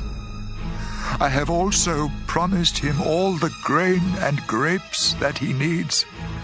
There's nothing left that I can do for you." "Father," Esau asked, "don't you have more than one blessing? You can surely give me a blessing too." Then Esau started crying again. So his father said, "Your home will be far from that fertile land where dew comes down from the heavens. You will live by the power of your sword and be your brother's slave. But when you decide to be free, you will break loose." Esau hated his brother Jacob because he had stolen the blessing that was supposed to be his. So he said to himself, "Just as soon as my father dies, I'll kill Jacob." When Rebekah found out what Esau planned to do, she sent for Jacob and told him, "Son, your brother Esau is just waiting for the time when he can kill you. Now listen carefully and do what I say. Go to the home of my brother Laban in Haran and stay with him for a while. When Esau stops being angry and forgets what you have done to him, I'll send for you to come home. Why should I lose both of my sons on the same day?" Rebekah later told Isaac, "Those Hittite wives of Esau are making my life miserable. If Jacob marries a Hittite woman, I'd be better off dead." Genesis 28. Isaac called in Jacob, then gave him a blessing and said, "Don't marry any of those Canaanite women. Go at once to your mother's father Bethuel in northern Syria, and choose a wife from one of the daughters of Laban, your mother's brother. I pray that God all-powerful will bless you with many descendants and let you become a great nation. May he bless you with the land he gave Abraham, so that you will take over this land where we now live as foreigners." Isaac then sent Jacob to stay with Rebekah's brother Laban, the son of Bethuel the Aramean. Esau found out that his father Isaac had blessed Jacob and had warned him not to marry any of the Canaanite women. He also learned that Jacob had been sent to find a wife in northern Syria and that he had obeyed his father and mother. Esau already had several wives, but he realized at last how much his father hated the Canaanite women. So he married Ishmael's daughter Mahalath, who was the sister of Nebaioth and the granddaughter of Abraham. Jacob left the town of Beersheba and started out for Haran. At sunset he stopped for the night and went to sleep, resting his head on a large rock. In a dream, he saw a ladder that reached from earth to heaven, and God's angels were going up and down on it. The Lord was standing beside the ladder and said, "I am the Lord God who was worshipped by Abraham and Isaac. I will give to you and your family the land on which you are now sleeping. Your descendants will spread over the earth in all directions and will become as numerous as the specks of dust. Your family will be a blessing to all people. Wherever you go, I will watch over you. Then later I will bring you back to this land. I won't leave you. I will do all I have promised." Jacob woke up suddenly and thought, "The Lord is in this place, and I didn't even know it." Then Jacob became frightened and said, "This is a fearsome place. It must be the house of God and the ladder to heaven." When Jacob got up early the next morning, he took the rock that he had used for a pillow and stood it up for a place of worship. Then he poured olive oil on the rock to dedicate it to God, and he named the place Bethel. Before that it had been named Luz. Jacob solemnly promised God, "If you go with me and watch over me as I travel, and if you give me food and clothes and bring me safely home again, you will be my God. This rock will be your house, and I will give back to you 1/10 of everything you give me." Genesis 29. As Jacob continued on his way to the east, he looked out in a field and saw a well where shepherds took their sheep for water. 3 flocks of sheep were lying around the well, which was covered with a large rock. Shepherds would roll the rock away when all their sheep had gathered there. Then, after the sheep had been watered, the shepherds would roll the rock back over the mouth of the well. Jacob asked the shepherds, "Where are you from?" "We're from Haran," they answered. Then he asked, "Do you know Nahor's grandson, Laban?" "Yes, we do." They replied. "How is he?" Jacob asked. "He's fine." They answered. "And here comes his daughter Rachel with the sheep." Jacob told them, "Look, the sun is still high up in the sky, and it's too early to bring in the rest of the flocks. Water your sheep and take them back to the pasture."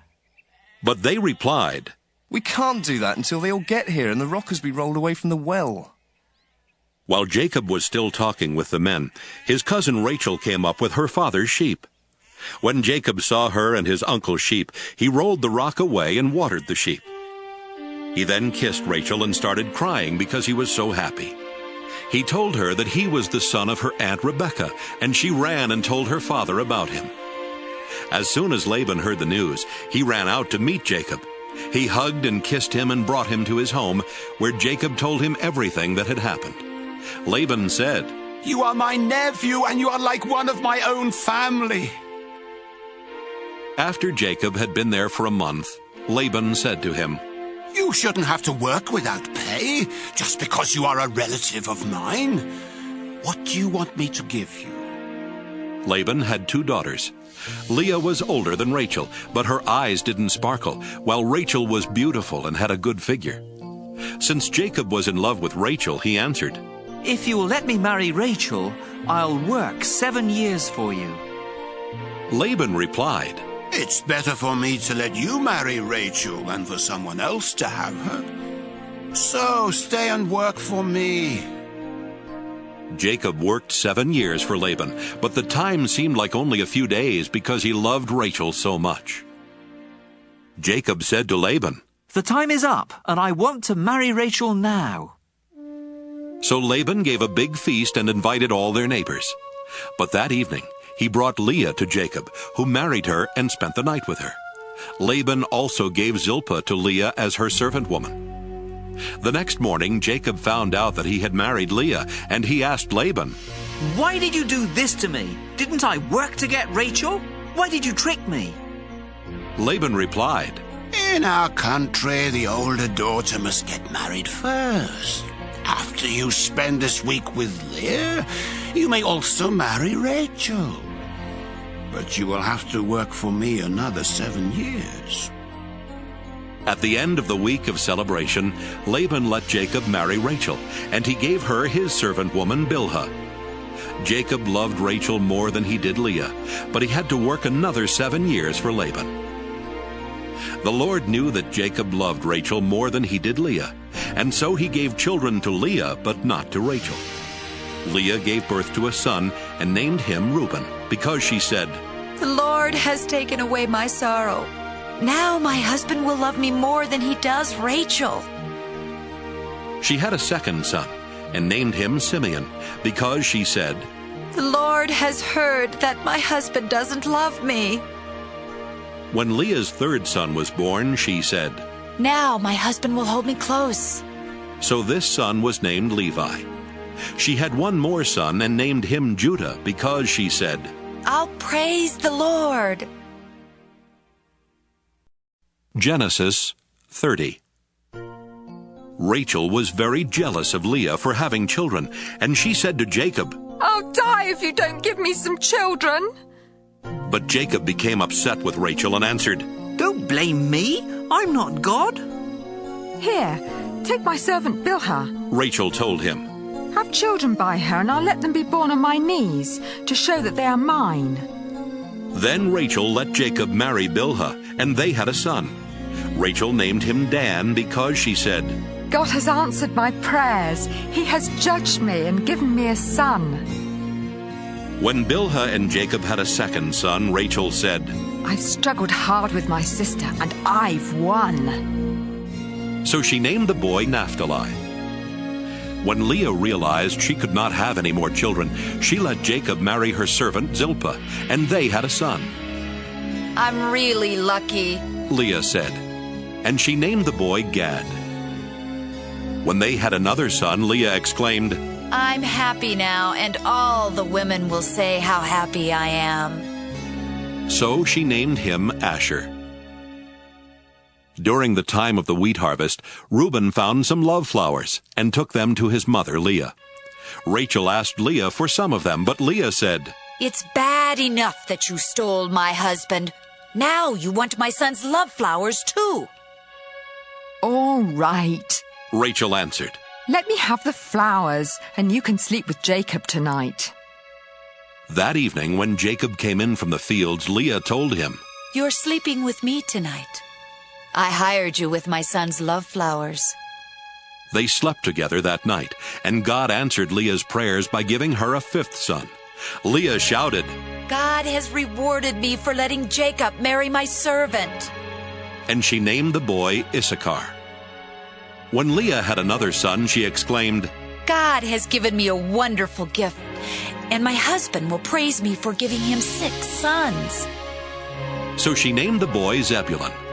Later, Leah had a daughter and named her Dinah. Finally, God remembered Rachel. He answered her prayer by giving her a son. God has taken away my disgrace. She said, I'll name the boy Joseph, and I'll pray that the Lord will give me another son. After Joseph was born, Jacob said to Laban, Release me from our agreement and let me return to my own country. You know how hard I've worked for you, so let me take my wives and children and leave.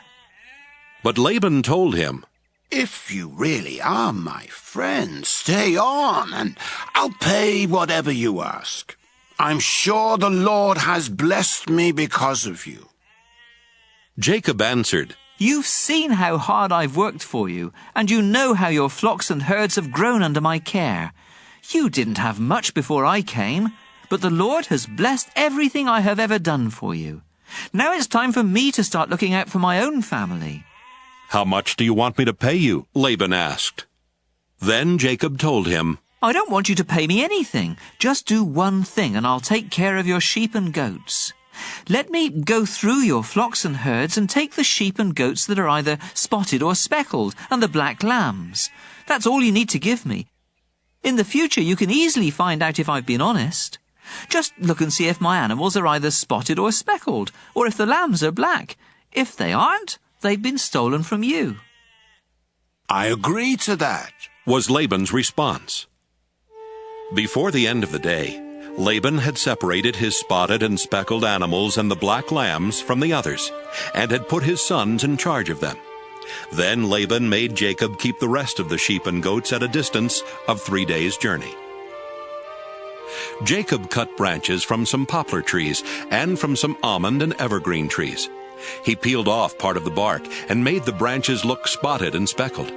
Then he put the branches where the sheep and goats would see them while they were drinking from the water trough. The goats mated there in front of the branches, and their young were spotted and speckled. Some of the sheep that Jacob was keeping for Laban were already spotted. And when the others were ready to mate, he made sure that they faced in the direction of the spotted and black ones. In this way, Jacob built up a flock of sheep for himself and did not put them with the other sheep. When the stronger sheep were mating near the drinking place, Jacob made sure that the spotted branches were there. But he would not put out the branches when the weaker animals were mating. So Jacob got all of the healthy animals, and Laban got what was left. Jacob soon became rich and successful. He owned many sheep, goats, camels, and donkeys, as well as a lot of slaves. Genesis 31. Jacob heard that Laban's sons were complaining. Jacob is now a rich man, and he got everything he owns from our father. Jacob also noticed that Laban was not as friendly as he had been before. One day the Lord said, Jacob, go back to your relatives in the land of your ancestors, and I will bless you. Jacob sent for Rachel and Leah to meet him in the field where he kept his sheep, and he told them, Your father isn't as friendly with me as he used to be, but the God my ancestors worshipped has been on my side. You know that I have worked hard for your father, and that he keeps cheating me by changing my wages time after time. But God has protected me. When your father said the speckled sheep would be my wages, all of them were speckled. And when he said the spotted ones would be mine, all of them were spotted. That's how God has taken sheep and goats from your father and given them to me. Once, when the flocks were mating, I dreamt that all the rams were either spotted or speckled. Then God's angel called me by name. I answered, and he said, Notice that all the rams are either spotted or speckled. I know everything Laban is doing to you, and I am the God you worshipped at Bethel when you poured olive oil on a rock and made a promise to me. Leave here right away and return to the land where you were born. Rachel and Leah said to Jacob, There's nothing left for us to inherit from our father. He treats us like foreigners, and has even cheated us out of the bride price that should have been ours. Now do whatever God tells you to do. Even the property God took from our father and gave to you really belongs to us and our children. Then Jacob, his wives, and his children got on camels and left for the home of his father Isaac in Canaan. Jacob took all of the flocks, herds, and other property that he had gotten in northern Syria. Before Rachel left, she stole the household idols while Laban was out shearing his sheep. Jacob tricked Laban the Aramean by not saying that he intended to leave. When Jacob crossed the Euphrates River and headed for the hill country of Gilead, he took with him everything he owned. 3 days later, Laban found out that Jacob had gone. So he took some of his relatives along and chased after Jacob for 7 days before catching up with him in the hill country of Gilead. But God appeared to Laban in a dream that night and warned, Don't say a word to Jacob. Don't make a threat or a promise. Jacob had set up camp in the hill country of Gilead when Laban and his relatives came and set up camp in another part of the hill country. Laban went to Jacob and said, Look, what you've done. You've tricked me and run off with my daughters like a kidnapper. Why did you sneak away without telling me? I would have given you a going-away party with singing and with music on tambourines and harps. You didn't even give me a chance to kiss my own grandchildren and daughters goodbye. That was really foolish. I could easily hurt you, but the God your father worshipped has warned me not to make any threats or promises. I can understand why you were eager to return to your father, but why did you have to steal my idols? Jacob answered, I left secretly because I was afraid you would take your daughters from me by force. If you find that any one of us has taken your idols, I'll have that person killed. Let your relatives be witnesses. Show me what belongs to you and you can take it back. Jacob did not realize that Rachel had stolen the household idols. Laban searched the tents of Jacob, Leah, and the 2 servant women, but did not find the idols. Then he started for Rachel's tent. She had already hidden them in the cushion she used as a saddle and was sitting on it. Laban searched everywhere and did not find them. Rachel said, Father, please don't be angry with me for not getting up. I'm having my period. Laban kept on searching, but still did not find the idols. Jacob became very angry and said to Laban, "What have I done wrong? Have I committed some crime? Is that why you hunted me down? After searching through everything I have, did you find anything of yours? If so, put it here where your relatives and mine can see it. Then we can decide what to do. In all the 20 years that I've worked for you, not one of your sheep or goats has had a miscarriage, and I've never eaten even one of your rams. If a wild animal killed one of your sheep or goats, I paid for it myself. In fact, you demanded the full price, whether the animal was killed during the day or at night. I sweated every day, and I couldn't sleep at night because of the cold. I had to work 14 of these 20 long years to earn your 2 daughters, and another 6 years to buy your sheep and goats. During that time, you kept changing my wages. If the fearsome God worshipped by Abraham and my father Isaac had not been on my side, you would have sent me away without a thing. But God saw my hard work, and he knew the trouble I was in, so he helped me. Then, last night, he told you how wrong you were." Laban said to Jacob, "Leah and Rachel are my daughters, and their children belong to me. All these sheep you are taking are really mine, too. In fact, everything you have belongs to me. But there is nothing I can do to keep my daughters and their children. So I am ready to make an agreement with you, and we will pile up some large rocks here to remind us of the agreement." After Jacob had set up a large rock, he told his men to get some more rocks and pile them up next to it. Then Jacob and Laban ate a meal together beside the rocks. Laban named the pile of rocks Jegar-Sahadutha, but Jacob named it Galeed. Laban said to Jacob, "This pile of rocks will remind us of our agreement." That's why the place was named Galeed. Laban also said, "This pile of rocks means that the Lord will watch us both while we are apart from each other." So the place was also named Mizpah. Then Laban said, "If you mistreat my daughters or marry other women, I may not know about it, but remember, God is watching us. Both this pile of rocks and this large rock have been set up between us as a reminder.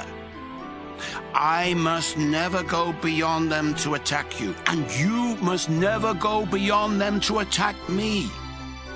My father Nahor, your grandfather Abraham, and their ancestors all worship the same God, and he will make sure that we each keep the agreement." Then Jacob made a promise in the name of the fearsome God his father Isaac had worshipped. Jacob killed an animal and offered it as a sacrifice there on the mountain, and he invited his men to eat with him. After the meal, they spent the night on the mountain. Early the next morning, Laban kissed his daughters and his grandchildren goodbye, then he left to go back home. Genesis 32. As Jacob was on his way back home, some of God's angels came and met him. When Jacob saw them, he said, "This is God's camp." So he named the place Mahanaim. Jacob sent messengers on ahead to Esau, who lived in the land of Seir, also known as Edom. Jacob told them to say to Esau, "Master, I am your servant. I have lived with Laban all this time, and now I own cattle, donkeys, and sheep, as well as many slaves. Master, I am sending these messengers in the hope that you will be kind to me." When the messengers returned, they told Jacob, "We went to your brother Esau, and now he's heading this way with 400 men. Jacob was so frightened that he divided his people, sheep, cattle, and camels into 2 groups. He thought, "If Esau attacks one group, perhaps the other can escape." Then Jacob prayed, "You, Lord, are the God who was worshipped by my grandfather Abraham and by my father Isaac. You told me to return home to my family, and you promised to be with me and make me successful. I don't deserve all the good things you have done for me, your servant. When I first crossed the Jordan, I had only my walking stick, but now I have 2 large groups of people and animals. Please rescue me from my brother. I am afraid he will come and attack not only me, but my wives and children as well. But you have promised that I would be a success, and that someday it will be as hard to count my descendants as it is to count the stars in the sky. After Jacob had spent the night there, he chose some animals as gifts for Esau: 200 female goats and 20 males, 200 female sheep and 20 males, 30 female camels with their young, 40 cows and 10 bulls, and 20 female donkeys and 10 males. Jacob put servants in charge of each herd and told them, "Go ahead of me and keep a space between each herd." Then he said to the servant in charge of the first herd, "When Esau meets you, he will ask whose servant you are. He will want to know where you are going and who owns those animals in front of you. So tell him, they belong to your servant Jacob, who is coming this way. He is sending them as a gift to his master Esau." Jacob also told the men in charge of the second and third herds and those who followed to say the same thing when they met Esau. And Jacob told them to be sure to say that he was right behind them. Jacob hoped the gifts would make Esau friendly, so Esau would be glad to see him when they met. Jacob's men took the gifts on ahead of him, but he spent the night in camp. Jacob got up in the middle of the night and took his wives, his 11 children, and everything he owned across to the other side of the Jabbok River for safety. Afterwards, Jacob went back and spent the rest of the night alone. A man came and fought with Jacob until just before daybreak. When the man saw that he could not win, he struck Jacob on the hip and threw it out of joint. They kept on wrestling until the man said, "Let go of me. It's almost daylight." "You can't go until you bless me," Jacob replied. Then the man asked, "What is your name?" "Jacob," he answered. The man said, "Your name will no longer be Jacob. You have wrestled with God and with men, and you have won. That's why your name will be Israel." Jacob said, "Now tell me your name." "Don't you know who I am?" he asked, and he blessed Jacob. Jacob said, "I have seen God face to face, and I am still alive." So he named the place Peniel. The sun was coming up as Jacob was leaving Peniel. He was limping because he had been struck on the hip, and the muscle on his hip joint had been injured. That's why even today the people of Israel don't eat the hip muscle of any animal. Genesis 33. Later that day, Jacob met Esau coming with his 400 men. So Jacob had his children walk with their mothers. The 2 servant women, Zilpah and Bilhah, together with their children went first, followed by Leah and her children, then by Rachel and Joseph. Jacob himself walked in front of them all, bowing to the ground 7 times as he came near his brother. But Esau ran toward Jacob and hugged and kissed him. Then the 2 brothers started crying. When Esau noticed the women and children, he asked, "Whose children are these?" Jacob answered, "These are the ones the Lord has been kind enough to give to me, your servant." Then the 2 servant women and their children came and bowed down to Esau. Next, Leah and her children came and bowed down. Finally, Joseph and Rachel also came and bowed down. Esau asked Jacob, "What did you mean by these herds I met along the road?" "Master," Jacob answered, "I sent them so that you would be friendly to me." "But brother, I already have plenty," Esau replied. "Keep them for yourself." "No," Jacob said. "Please accept these gifts as a sign of your friendship for me. When you welcomed me and I saw your face, it was like seeing the face of God. Please accept these gifts I brought to you. God has been good to me, and I have everything I need." Jacob kept insisting until Esau accepted the gifts. "Let's get ready to travel," Esau said. "I'll go along with you." But Jacob answered, "Master, you know traveling is hard on children, and I have to look after the sheep and goats that are nursing their young. If my animals travel too much in one day, they will all die. Why don't you go on ahead and let me travel along slowly with the children, the herds and the flocks? We can meet again in the country of Edom." Esau replied, "Let me leave some of my men with you."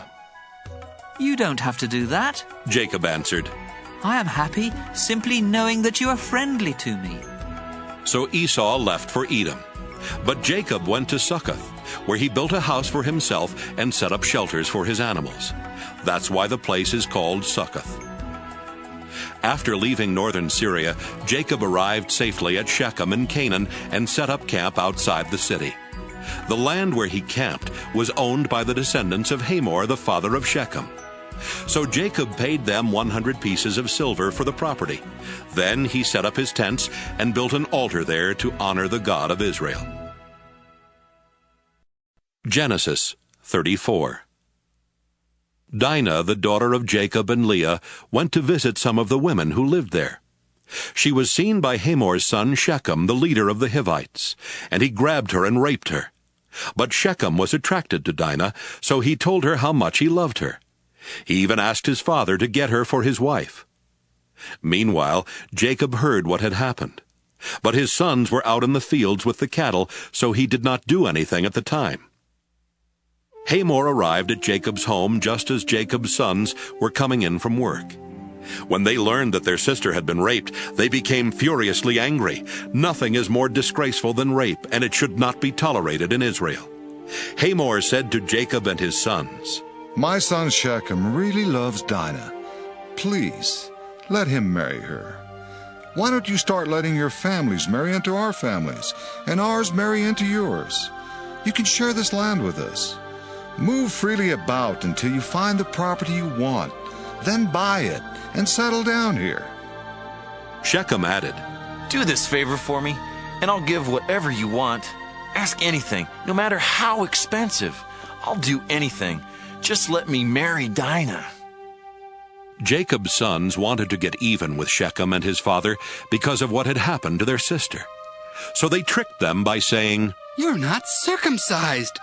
It would be a disgrace for us to let you marry Dinah now. But we will let you marry her if you and the other men in your tribe get circumcised. Then your families can marry into ours, and ours can marry into yours, and we can live together like one nation. But if you don't agree to get circumcised, we'll take Dinah and leave this place." Hamor and Shechem liked what was said. Shechem was the most respected person in his family, and he was so in love with Dinah that he hurried off to get everything done. The two men met with the other leaders of their city and told them, "These people really are friendly.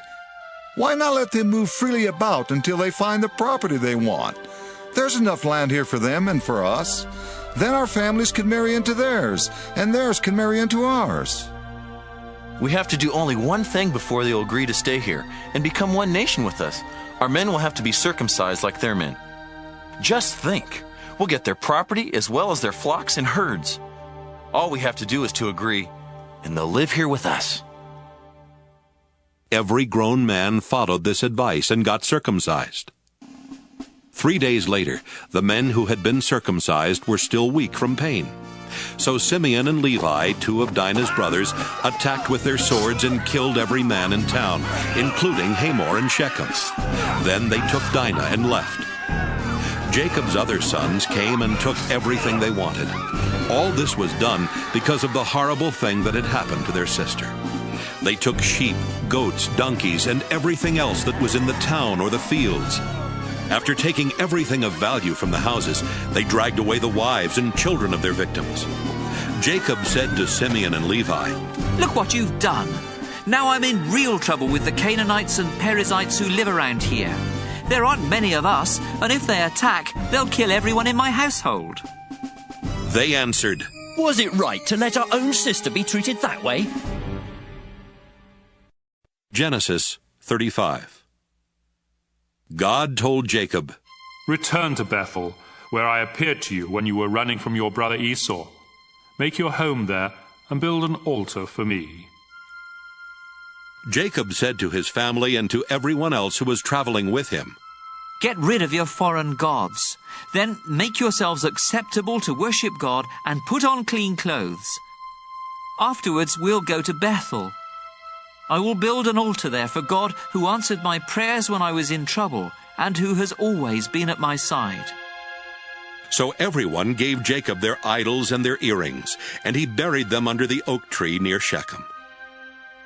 While Jacob and his family were traveling through Canaan, God terrified the people in the town so much that no one dared bother them. Finally, they reached Bethel, also known as Luz. Jacob built an altar there and called it God of Bethel, because that was the place where God had appeared to him when he was running from Esau. While they were there, Rebekah's personal servant Deborah died. They buried her under an oak tree and called it Weeping Oak.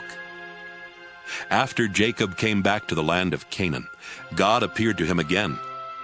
This time he gave Jacob a new name and blessed him by saying, "I am God all-powerful, and from now on your name will be Israel instead of Jacob. You will have many children. Your descendants will become nations, and some of the men in your family will even be kings. I will give you the land that I promised Abraham and Isaac, and it will belong to your family forever." After God had gone, Jacob set up a large rock so that he would remember what had happened there. Then he poured wine and olive oil on the rock to show that it was dedicated to God, and he named the place Bethel. Jacob and his family had left Bethel and were still a long way from Ephrath when the time came for Rachel's baby to be born. She was having a rough time, but the woman who was helping her said, "Don't worry, it's a boy." Rachel was at the point of death, and right before dying she said, "I'll name him Benoni." But Jacob called him Benjamin. Rachel was buried beside the road to Ephrath, which is also called Bethlehem. Jacob set up a tombstone over her grave, and it is still there. Jacob, also known as Israel, traveled to the south of Eder Tower, where he set up camp. During their time there, Jacob's oldest son Reuben slept with Bilhah, who was one of Jacob's other wives, and Jacob found out about it. Jacob had 12 sons while living in northern Syria. His firstborn Reuben was the son of Leah, who later gave birth to Simeon, Levi, Judah, Issachar, and Zebulun. Leah's servant Zilpah had 2 sons, Gad and Asher. Jacob and his wife Rachel had Joseph and Benjamin. Rachel's servant woman Bilhah had 2 more sons, Dan and Naphtali. Jacob went to his father Isaac at Hebron, also called Mamre or Kiriath Arba, where Isaac's father Abraham had lived as a foreigner. Isaac died at the ripe old age of 180. Then his sons Esau and Jacob buried him. Genesis 36. Esau, also known as Edom, had many descendants. He married 3 Canaanite women. The first was Adah, the daughter of Elam the Hittite. The second was Oholibamah, the daughter of Anah and the granddaughter of Zibeon the Hivite. The third was Basemath, who was Ishmael's daughter and Nebaioth's sister. Esau and his 3 wives had 5 sons while in Canaan. Adah's son was Eliphaz. Basemath's son was Reuel. Oholibamah's 3 sons were Jeush, Jalam, and Korah. Esau took his children and wives, his relatives and servants, his animals and possessions he had gotten while in Canaan, and moved far from Jacob. He did this because the land was too crowded and could not support him and his brother with their flocks and herds. That's why Esau made his home in the hill country of Seir. Esau lived in the hill country of Seir and was the ancestor of the Edomites. Esau had 3 wives, Adah, Basemath, and Oholibamah. Here is a list of his descendants. Esau and Adah had a son named Eliphaz, whose sons were Teman, Omar, Zepho, Gatam, and Kenaz. Timnah was the other wife of Esau's son Eliphaz, and she had a son named Amalek. Esau and Basemath had a son named Reuel, whose sons were Nahath, Zerah, Shammah, and Mizah. Esau and Oholibamah had 3 sons, Jeush, Jalam, and Korah. Esau and Ada's oldest son was Eliphaz, and the clans that descended from him were Teman, Omar, Zepho, Kenaz, Korah, Gatam, and Amalek. These and Esau's other descendants lived in the land of Edom. The clans that descended from Esau and Basemath's son Reuel were Nahath, Zerah, Shammah, and Mizah. The clans that descended from Esau and Aholibamah, the daughter of Anah, were Jeush, Jalam, and Korah. All of these clans descended from Esau, who was known as Edom. Seir was from the Horite tribe that lived in Edom before the time of Esau. The clans that had descended from him were Lotan, Shobal, Zibeon, Anah, Dishon, Ezer, and Dishan. Lotan's sons were Hori and Heman. His sister was Timnah. Shobal's sons were Alvan, Manahath, Ebal, Shepho, and Onam. Zibeon's sons were Ea and Anah, the same Anah who found an oasis in the desert while taking the donkeys of his father out to pasture. Anah's children were Dishon and Aholibamah. Dishon's sons were Hemdan, Eshban, Ithran, and Kiran. Ezer's sons were Bilhan, Zaavan, and Achan. Dishan's sons were Uz and Aaron. The clans of the Horites were Lotan, Shobal, Zibeon, Anah, Dishon, Ezer, and Dishan, and they lived in the land of Seir. Before there were kings in Israel, the following kings ruled Edom one after another: Bela, son of Beor, from Dinhabah; Jobab, son of Zerah, from Basra; Husham, from the land of Teman; Hadad, son of Bedad, from Avith. Bedad had defeated the Midianites in Moab; Samlah, from Masrekah; Shaul, from the city of Rehoboth on the Euphrates River; Baal-Hanan, son of Akbor; Hadar, from the city of Pau. His wife Mehetabel was the daughter of Matred and the granddaughter of Mezahab. The clans that descended from Esau took their names from their families and the places where they lived. They are Timnah, Alva, Jethath, Aholibamah, Elah, Pinon, Kenaz, Teman, Mibzar, Magdiel, and Iram. These clans descended from Esau, who was known as Edom, the father of the Edomites. They took their names from the places where they settled. Genesis 37. Jacob lived in the land of Canaan where his father Isaac had lived, and this is the story of his family. When Jacob's son Joseph was 17 years old, he took care of the sheep with his brothers, the sons of Bilhah and Zilpah. But he was always telling his father all sorts of bad things about his brothers. Jacob loved Joseph more than he did any of his other sons, because Joseph was born after Jacob was very old. Jacob had given Joseph a fancy coat to show that he was his favorite son, and so Joseph's brothers hated him and would not be friendly to him. One day, Joseph told his brothers what he had dreamed, and they hated him even more. Joseph said, "Let me tell you about my dream. We were out in the field, tying up bundles of wheat. Suddenly, my bundle stood up, and your bundles gathered round and bowed down to it." His brothers asked, "Do you really think you're going to be king and rule over us?" Now they hated Joseph more than ever because of what he had said about his dream. Joseph later had another dream, and he told his brothers, "Listen to what else I dreamed.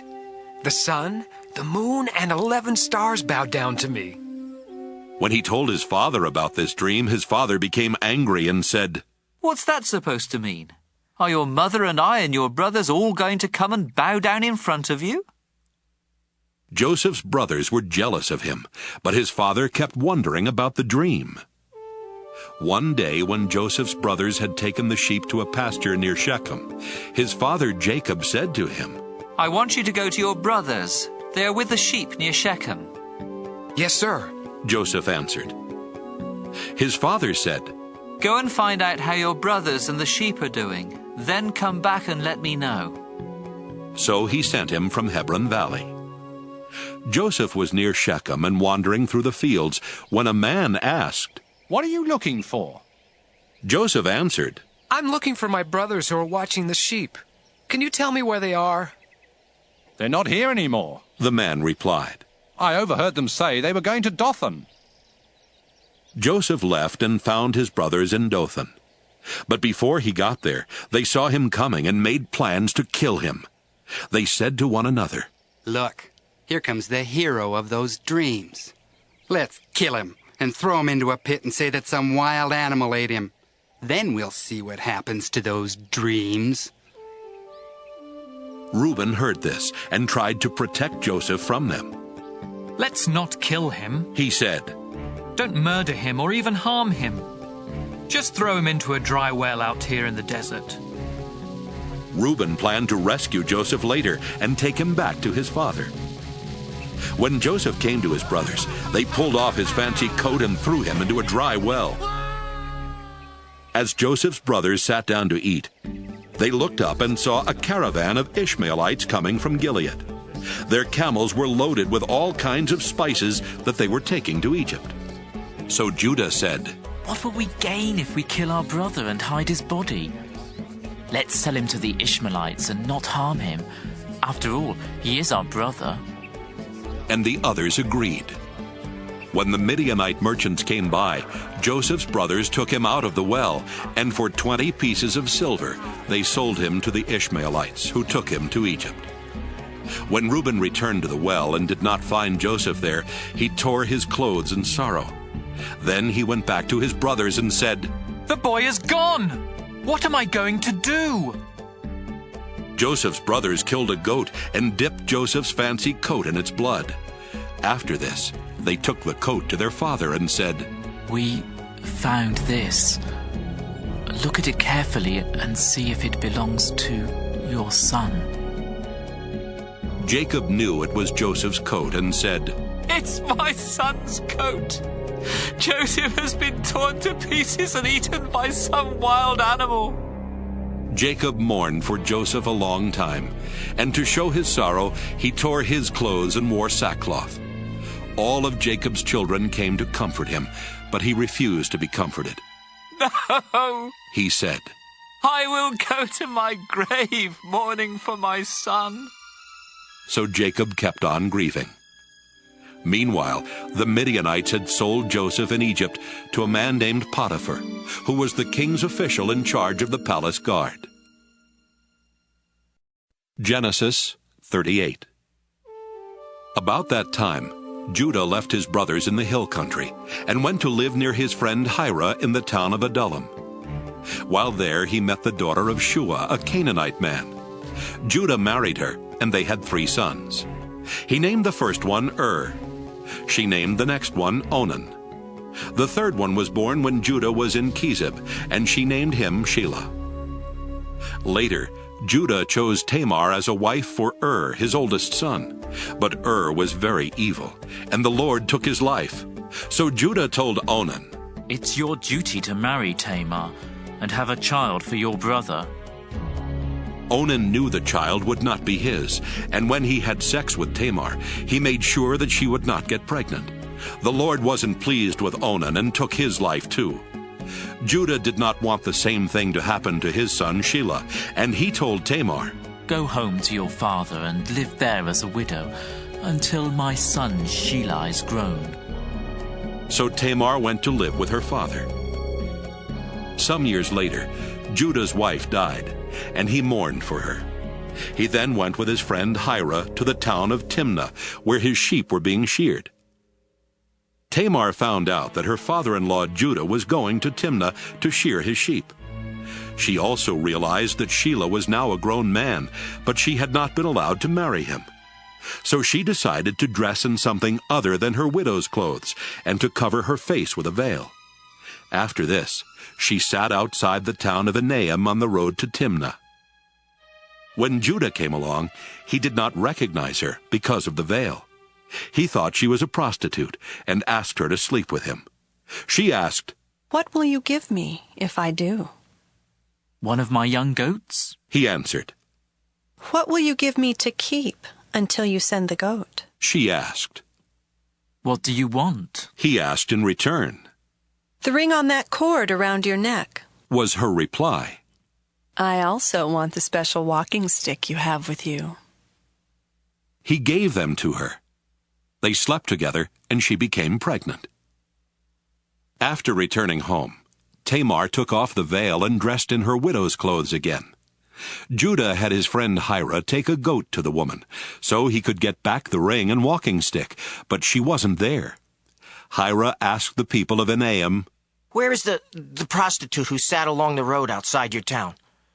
"There's never been one here," they answered. Hira went back and told Judah, "I couldn't find the woman, and the people of Enaim said no prostitute had ever been there." "If you couldn't find her, we'll just let her keep the things I gave her," Judah answered. "And we'd better forget about the goat, or else we'll look like fools." About 3 months later, someone told Judah, "Your daughter-in-law Tamar has behaved like a prostitute, and now she's pregnant." "Drag her out of town and burn her to death," Judah shouted. As Tamar was being dragged off, she sent someone to tell her father-in-law, "The man who gave me this ring, this cord, and this walking stick is the one who got me pregnant." "Those are mine," Judah admitted. "She's a better person than I am, because I broke my promise to let her marry my son Sheila."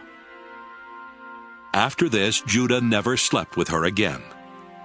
Tamar later gave birth to twins, but before either of them was born, one of them stuck a hand out of her womb.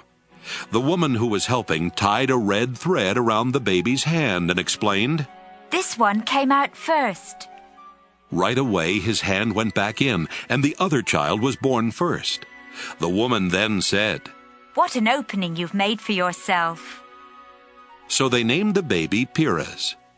When the brother with the red thread came out, they named him Zerah. Genesis 39.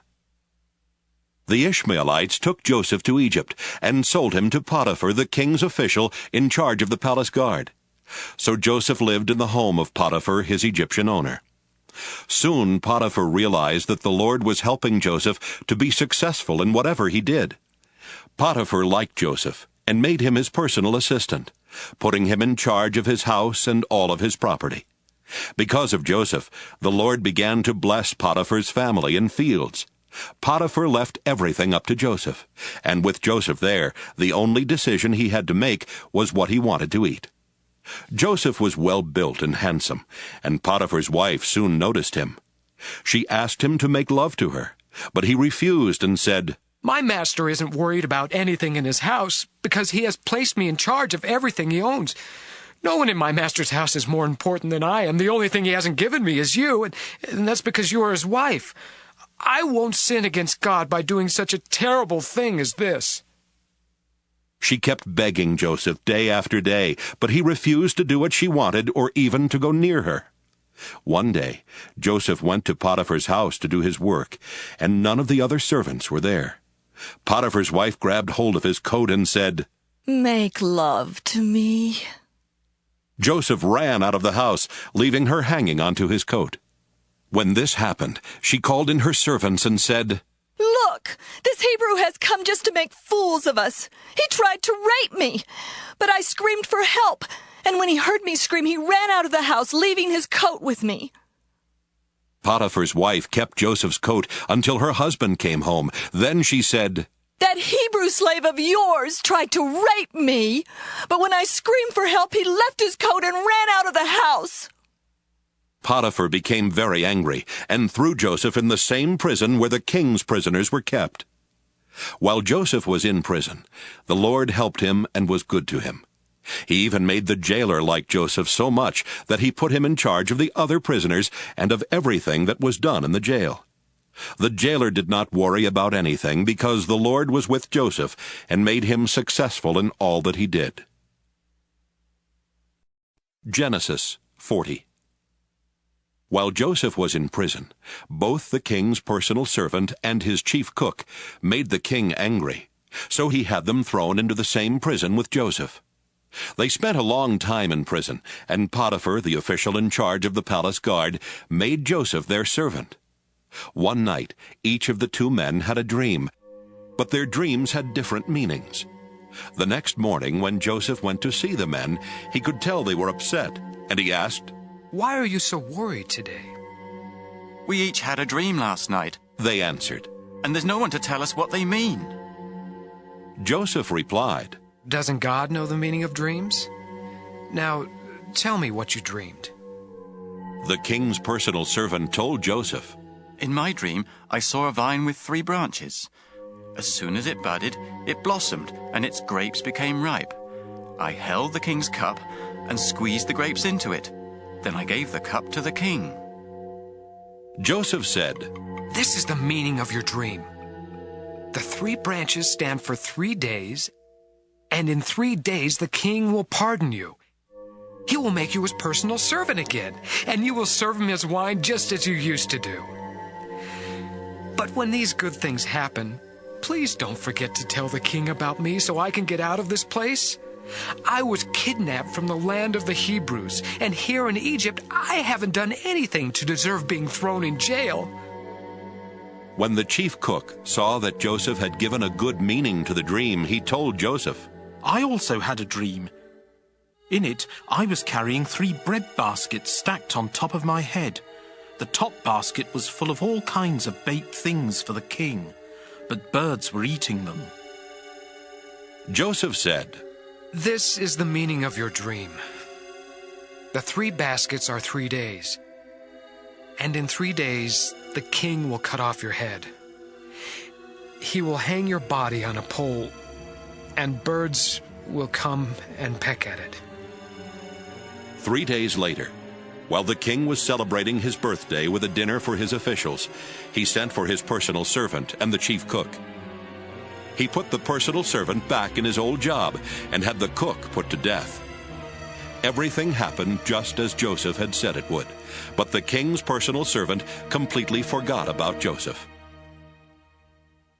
Genesis 41. 2 years later, the king of Egypt dreamed he was standing beside the Nile River. Suddenly, 7 fat, healthy cows came up from the river and started eating grass along the bank.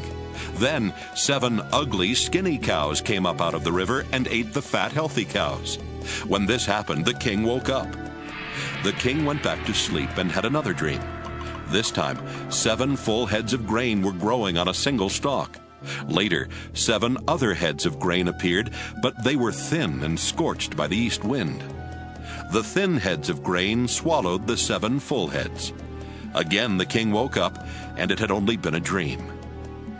The next morning the king was upset, so he called in his magicians and wise men and told them what he had dreamed.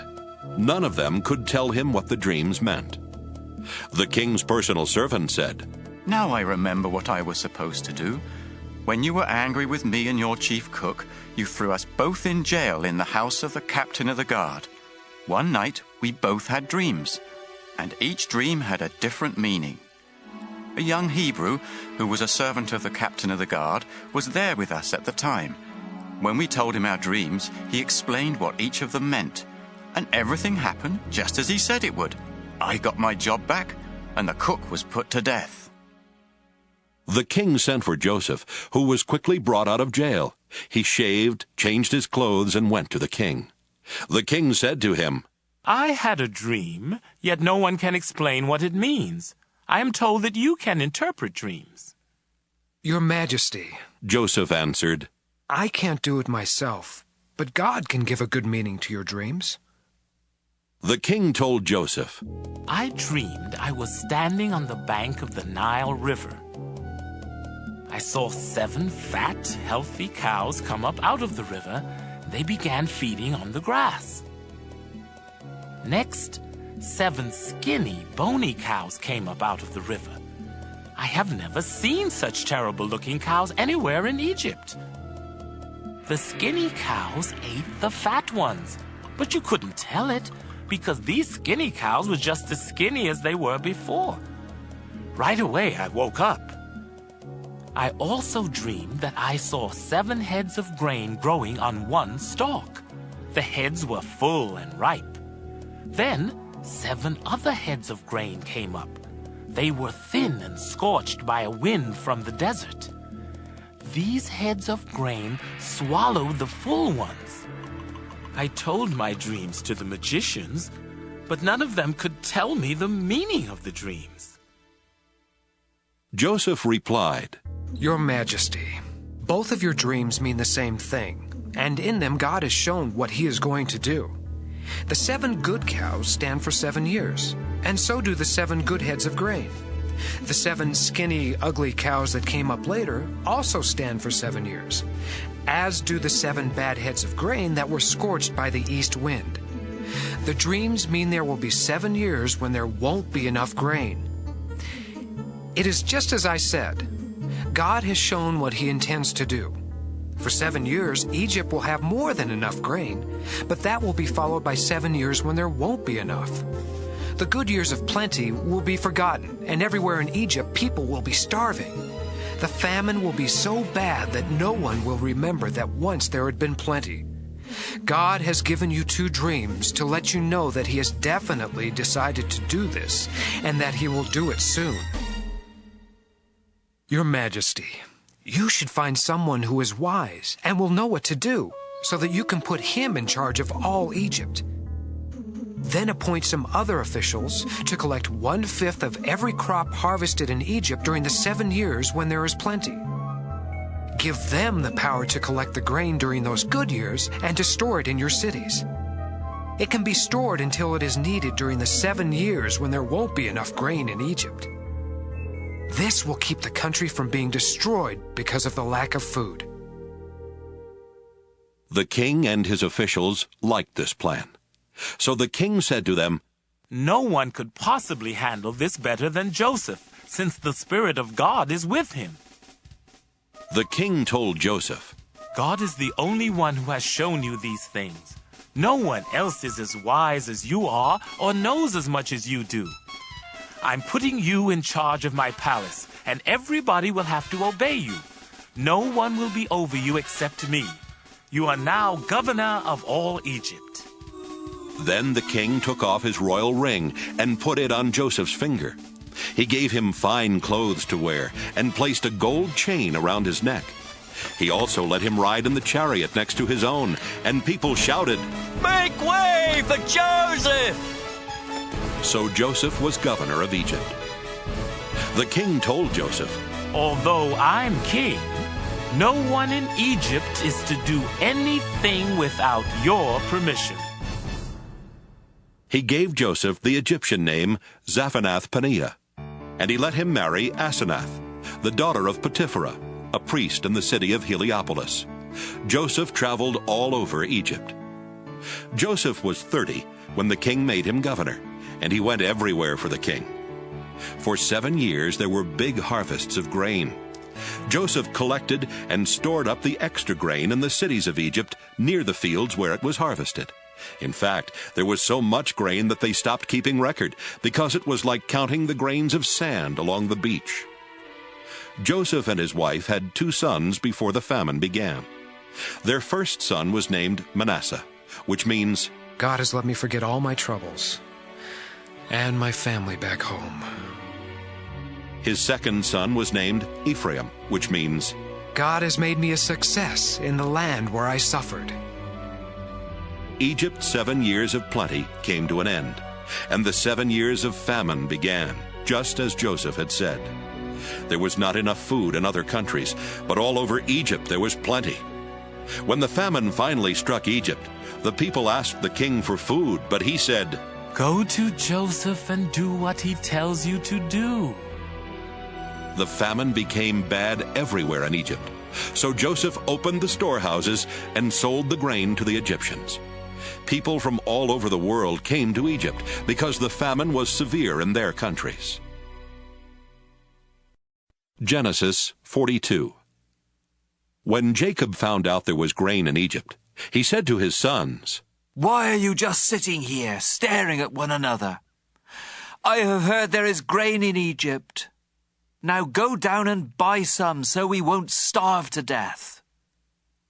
10 of Joseph's brothers went to Egypt to buy grain. But Jacob did not send Joseph's younger brother Benjamin with them. He was afraid that something might happen to him. So Jacob's sons joined others from Canaan who were going to Egypt because of the terrible famine. Since Joseph was governor of Egypt and in charge of selling grain, his brothers came to him and bowed with their faces to the ground. They did not recognize Joseph, but right away he knew who they were, though he pretended not to know. Instead, he spoke harshly and asked, "Where do you come from?" "From the land of Canaan," they answered. "We've come here to buy grain." Joseph remembered what he had dreamed about them and said, "You're spies! You've come here to find out where our country is weak." "No, sir," they replied. "We're your servants, and we have only come to buy grain. We're honest men, and we come from the same family. We're not spies." "That isn't so," Joseph insisted. "You've come here to find out where our country is weak." But they explained, "Sir, we come from a family of 12 brothers. The youngest is still with our father in Canaan, and one of our brothers is dead." Joseph replied, "It's just like I said. You're spies, and I'm going to find out who you really are. I swear by the life of the king that you won't leave this place until your youngest brother comes here. Choose one of you to go after your brother while the rest of you stay here in jail. That will show whether you are telling the truth. But if you are lying, I swear by the life of the king that you are spies." Joseph kept them all under guard for 3 days before saying to them, "Since I respect God, I'll give you a chance to save your lives. If you are honest men, one of you must stay here in jail, and the rest of you can take the grain back to your starving families. But you must bring your youngest brother to me. Then I'll know that you are telling the truth, and you won't be put to death." Joseph's brothers agreed and said to one another, "We're being punished because of Joseph. We saw the trouble he was in, but we refused to help him when he begged us. That's why these terrible things are happening." Reuben spoke up. "Didn't I tell you not to harm the boy? But you wouldn't listen. And now we have to pay the price for killing him."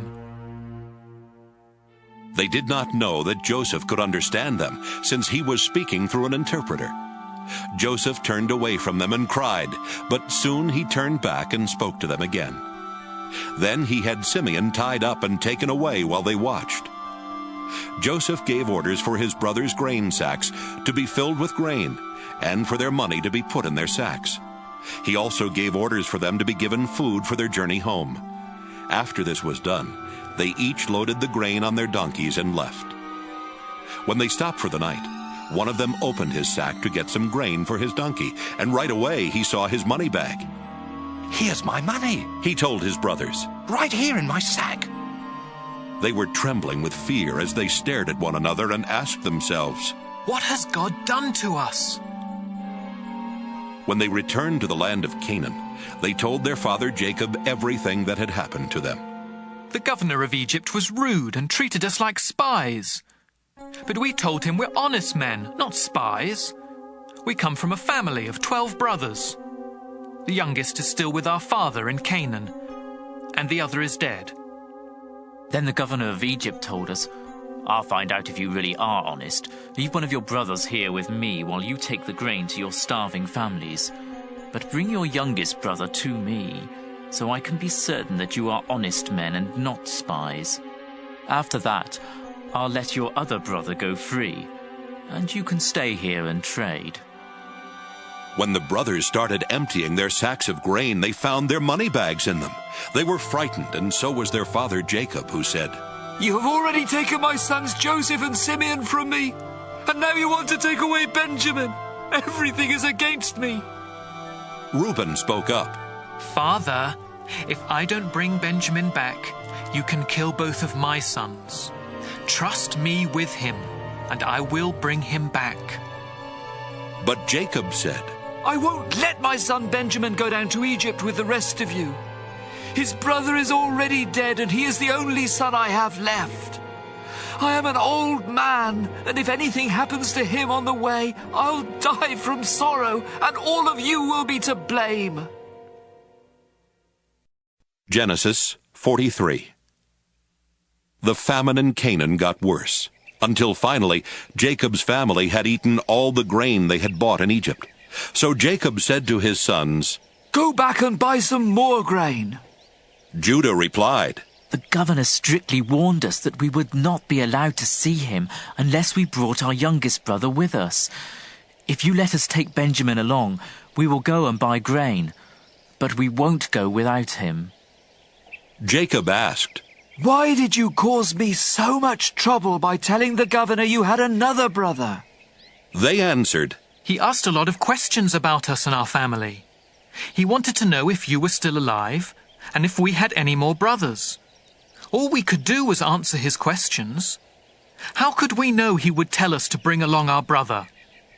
Then Judah said to his father, "Let Benjamin go with me, and we will leave right away, so that none of us will starve to death. I promise to bring him back safely, and if I don't, you can blame me as long as I live. If we had not wasted all this time, we could already have been there and back twice." Their father said, "If Benjamin must go with you, take the governor a gift of some of the best things from our own country, such as perfume, honey, spices, pistachio nuts, and almonds. Also, take along twice the amount of money for the grain, because there must have been some mistake when the money was put back in your sacks. Take Benjamin with you and leave right away. When you go in to see the governor, I pray that God all-powerful will be good to you, and that the governor will let your other brother and Benjamin come back home with you. If I must lose my children, I suppose I must." The brothers took the gifts, twice the amount of money, and Benjamin. Then they hurried off to Egypt. When they stood in front of Joseph, he saw Benjamin and told the servant in charge of his house, "Take these men to my house. Slaughter an animal and cook it so they can eat with me at noon." The servant did as he was told and took the brothers to Joseph's house. But on the way they got worried and started thinking, "We are being taken there because of the money that was put back in our sacks last time. He will arrest us, make us his slaves, and take our donkeys." So when they arrived at Joseph's house, they said to the servant in charge, "Sir, we came to Egypt once before to buy grain. But when we stopped for the night, we each found in our grain sacks the exact amount we had paid. We have brought that money back, together with enough money to buy more grain. We don't know who put the money in our sacks." "It's all right," the servant replied. "Don't worry. The God you and your father worship must have put the money there, because I received your payment in full." Then he brought Simeon out to them. The servant took them into Joseph's house and gave them water to wash their feet. He also tended their donkeys. The brothers got their gifts ready to give to Joseph at noon, since they had heard they were going to eat there. When Joseph came home, they gave him the gifts they had brought, and they bowed down to him. After Joseph had asked how they were, he said, "What about your elderly father? Is he still alive?" They answered, "Your servant, our father, is still alive and well." And again they bowed down to Joseph. When Joseph looked around and saw his brother Benjamin, he said, "This must be your youngest brother, the one you told me about. God bless you, my son." Right away he rushed off to his room and cried because of his love for Benjamin. After washing his face and returning, he was able to control himself and said, "Serve the meal." Joseph was served at a table by himself, and his brothers were served at another. The Egyptians sat at yet another table, because Egyptians felt it was disgusting to eat with Hebrews. To the surprise of Joseph's brothers, they were seated in front of him according to their ages, from the oldest to the youngest. They were served food from Joseph's table, and Benjamin was given 5 times as much as each of the others. So Joseph's brothers drank with him and had a good time. Genesis 44. Later, Joseph told the servant in charge of his house, "Fill the men's grain sacks with as much as they can hold, and put their money in the sacks. Also, put my silver cup in the sack of the youngest brother." The servant did as he was told. Early the next morning, the men were sent on their way with their donkeys. But they had not gone far from the city when Joseph told the servant, Go after those men. When you catch them, say, 'My master has been good to you, so why have you stolen his silver cup?' Not only does he drink from his cup, but he also uses it to learn about the future. You have done a terrible thing." When the servant caught up with them, he said exactly what Joseph had told him to say. But they replied, "Sir, why do you say such things? We would never do anything like that." We even returned the money we found in our grain sacks when we got back to Canaan. So why would we want to steal any silver or gold from your master's house? If you find that one of us has the cup, then kill him, and the rest of us will become your slaves. Good, the man replied. I'll do what you have said, but only the one who has the cup will become my slave. The rest of you can go free. Each of the brothers quickly put his sack on the ground and opened it. Joseph's servants started searching the sacks, beginning with the one that belonged to the oldest brother. When he came to Benjamin's sack, he found the cup. This upset the brothers so much that they began tearing their clothes in sorrow. Then they loaded their donkeys and returned to the city.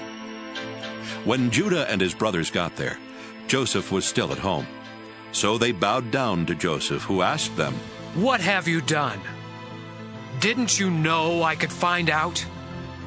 "Sir, what can we say?" Judah replied. "How can we prove we are innocent? God has shown that we are guilty, and now all of us are your slaves, especially the one who had the cup." Joseph told them, "I would never punish all of you. Only the one who was caught with the cup will become my slave. The rest of you are free to go home to your father." Judah went over to Joseph and said, "Sir, you have as much power as the king himself, and I am only your slave. Please don't get angry if I speak. You asked us if our father was still alive, and if we had any more brothers. So we told you. Our father is a very old man. In fact, he was already old when Benjamin was born. Benjamin's brother is dead. Now Benjamin is the only one of the two brothers who is still alive, and our father loves him very much. You ordered us to bring him here so you could see him for yourself. We told you that our father would die if Benjamin left him. But you warned us that we could never see you again unless our youngest brother came with us. So we returned to our father and reported what you had said. Later, our father told us to come back here and buy more grain. But we answered, 'We can't go back to Egypt without our youngest brother. We will never be let in to see the governor unless he is with us.'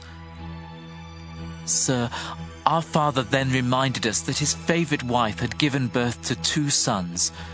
One of them was already missing and had not been seen for a long time. My father thinks the boy was torn to pieces by some wild animal, and he said, 'I am an old man. If you take Benjamin from me and something happens to him, I will die of a broken heart.' That's why Benjamin must be with us when I go back to my father. He loves him so much that he will die if Benjamin doesn't come back with me. I promised my father that I would bring him safely home. If I don't, I told my father he could blame me the rest of my life. Sir, I am your slave. Please let me stay here in place of Benjamin, and let him return home with his brothers. How can I face my father if Benjamin isn't with me? I couldn't bear to see my father in such sorrow." Genesis 45. Since Joseph could no longer control his feelings in front of his servants, he sent them out of the room. When he was alone with his brothers, he told them, "I am Joseph." Then he cried so loudly that the Egyptians heard him and told about it in the king's palace. Joseph asked his brothers if his father was still alive, but they were too frightened to answer. Joseph told them to come closer to him, and when they did, he said, "Yes, I am your brother Joseph, the one you sold into Egypt. Don't worry or blame yourselves for what you did. God is the one who sent me ahead of you to save lives. There has already been a famine for 2 years, and for 5 more years no one will plow fields or harvest grain. But God sent me on ahead of you to keep your families alive and to save you in this wonderful way. After all, you weren't really the ones who sent me here. It was God. He made me the highest official in the king's court and placed me over all Egypt. Now hurry back and tell my father that his son Joseph says, God has made me ruler of Egypt. Come here as quickly as you can. You will live near me in the region of Goshen with your children and grandchildren, as well as with your sheep, goats, cattle, and everything else you own. I will take care of you there during the next 5 years of famine. But if you don't come, you and your family and your animals will starve to death. All of you, including my brother Benjamin, can tell by what I have said that I really am Joseph. Tell my father about my great power here in Egypt and about everything you have seen. Hurry and bring him here." Joseph and Benjamin hugged each other and started crying. Joseph was still crying as he kissed each of his other brothers. After this, they started talking with Joseph. When it was told in the palace that Joseph's brothers had come, the king and his officials were happy. So the king said to Joseph, "Tell your brothers to load their donkeys and return to Canaan. Have them bring their father and their families here. I will give them the best land in Egypt, and they can eat and enjoy everything that grows on it. Also tell your brothers to take some wagons from Egypt for their wives and children to ride in, and be sure to have them bring their father. They can leave their possessions behind, because they will be given the best of everything in Egypt." Jacob's sons agreed to do what the king had said, and Joseph gave them wagons and food for their trip home, just as the king had ordered. Joseph gave some new clothes to each of his brothers, but to Benjamin he gave 5 new outfits and 300 pieces of silver. To his father he sent 10 donkeys loaded with the best things in Egypt, and 10 other donkeys loaded with grain and bread and other food for the return trip. Then he sent his brothers off and told them, "Don't argue on the way home." Joseph's brothers left Egypt, and when they arrived in Canaan, they told their father that Joseph was still alive and was the ruler of Egypt. But their father was so surprised that he could not believe them. Then they told him everything Joseph had said. When he saw the wagons Joseph had sent, he felt much better and said, "Now I can believe you. My son Joseph must really be alive, and I will get to see him before I die." Genesis 46. Jacob packed up everything he owned and left for Egypt. On the way, he stopped near the town of Beersheba and offered sacrifices to the God his father Isaac had worshipped. That night, God spoke to him and said, "Jacob, Jacob." "Here I am." Jacob answered. God said, "I am God, the same God your father worshipped. Don't be afraid to go to Egypt. I will give you so many descendants that one day they will become a nation. I will go with you to Egypt, and later I will bring your descendants back here. Your son Joseph will be at your side when you die." Jacob and his family set out from Beersheba and headed for Egypt. His sons put him in the wagon that the king had sent for him, and they put their small children and their wives in the other wagons. Jacob's whole family went to Egypt, including his sons, his grandsons, his daughters, and his granddaughters. They took along their animals and everything else they owned. When Jacob went to Egypt, his children who were born in northern Syria also went along with their families. Jacob and his wife Leah had a total of 33 children, grandchildren, and great-grandchildren, but 2 of their grandchildren had died in Canaan. Their oldest son Reuben took his sons Hanok, Palu, Hezron, and Carmi. Their son Simeon took his sons Jemuel, Jamin, Ohad, Jachin, Zohar, and Shaul, whose mother was a Canaanite. Their son Levi took his sons Gershon, Kohath, and Merari. Their son Judah took his sons Shelah, Perez, and Zerah. Judah's sons and Onan had died in Canaan. Judah's son Perez took his sons Hezron and Hamel. Their son Issachar took his sons Tola, Puvah, Jashub, and Shimron. Their son Zebulun took his sons Sirad, Elon, and Jaleel. Their daughter Dinah also went.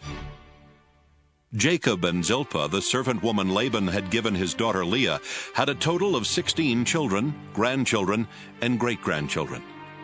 Their son Gad took his sons Ziphion, Haggai, Shunai, Esbon, Eri, Arodi, and Areli.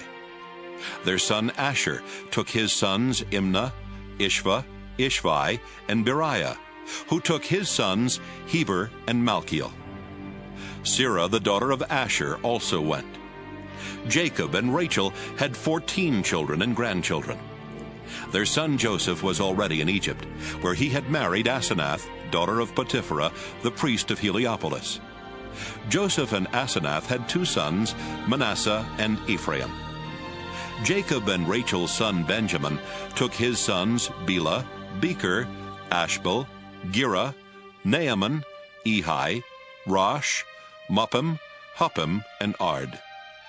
Jacob and Bilhah, the servant woman Laban had given his daughter Rachel, had 7 children and grandchildren. Their son Dan took his son Husham. Their son Naphtali took his sons Jaziel, Gunai, Jezer, and Shillem. 66 members of Jacob's family went to Egypt with him, not counting his daughters-in-law. Jacob's 2 grandsons who were born there made it a total of 70 members of Jacob's family in Egypt. Jacob had sent his son Judah ahead of him to ask Joseph to meet them in Goshen. So Joseph got in his chariot and went to meet his father. When they met, Joseph hugged his father around the neck and cried for a long time. Jacob said to Joseph, "Now that I have seen you and know you are still alive, I am ready to die." Then Joseph said to his brothers and to everyone who had come with them, I must go and tell the king that you have arrived from Canaan. I will tell him that you are shepherds and that you have brought your sheep, goats, cattle, and everything else you own. The king will call you in and ask you what you do for a living. When he does, be sure to say, "We are shepherds. Our families have always raised sheep." If you tell him this, he will let you settle in the region of Goshen. Joseph wanted them to say this to the king because the Egyptians did not like to be around anyone who raised sheep. Genesis 47. Joseph took his 5 brothers to the king and told him, My father and my brothers have come from Canaan.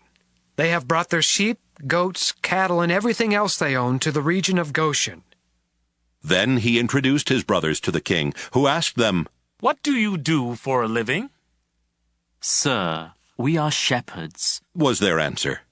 "Our families have always raised sheep.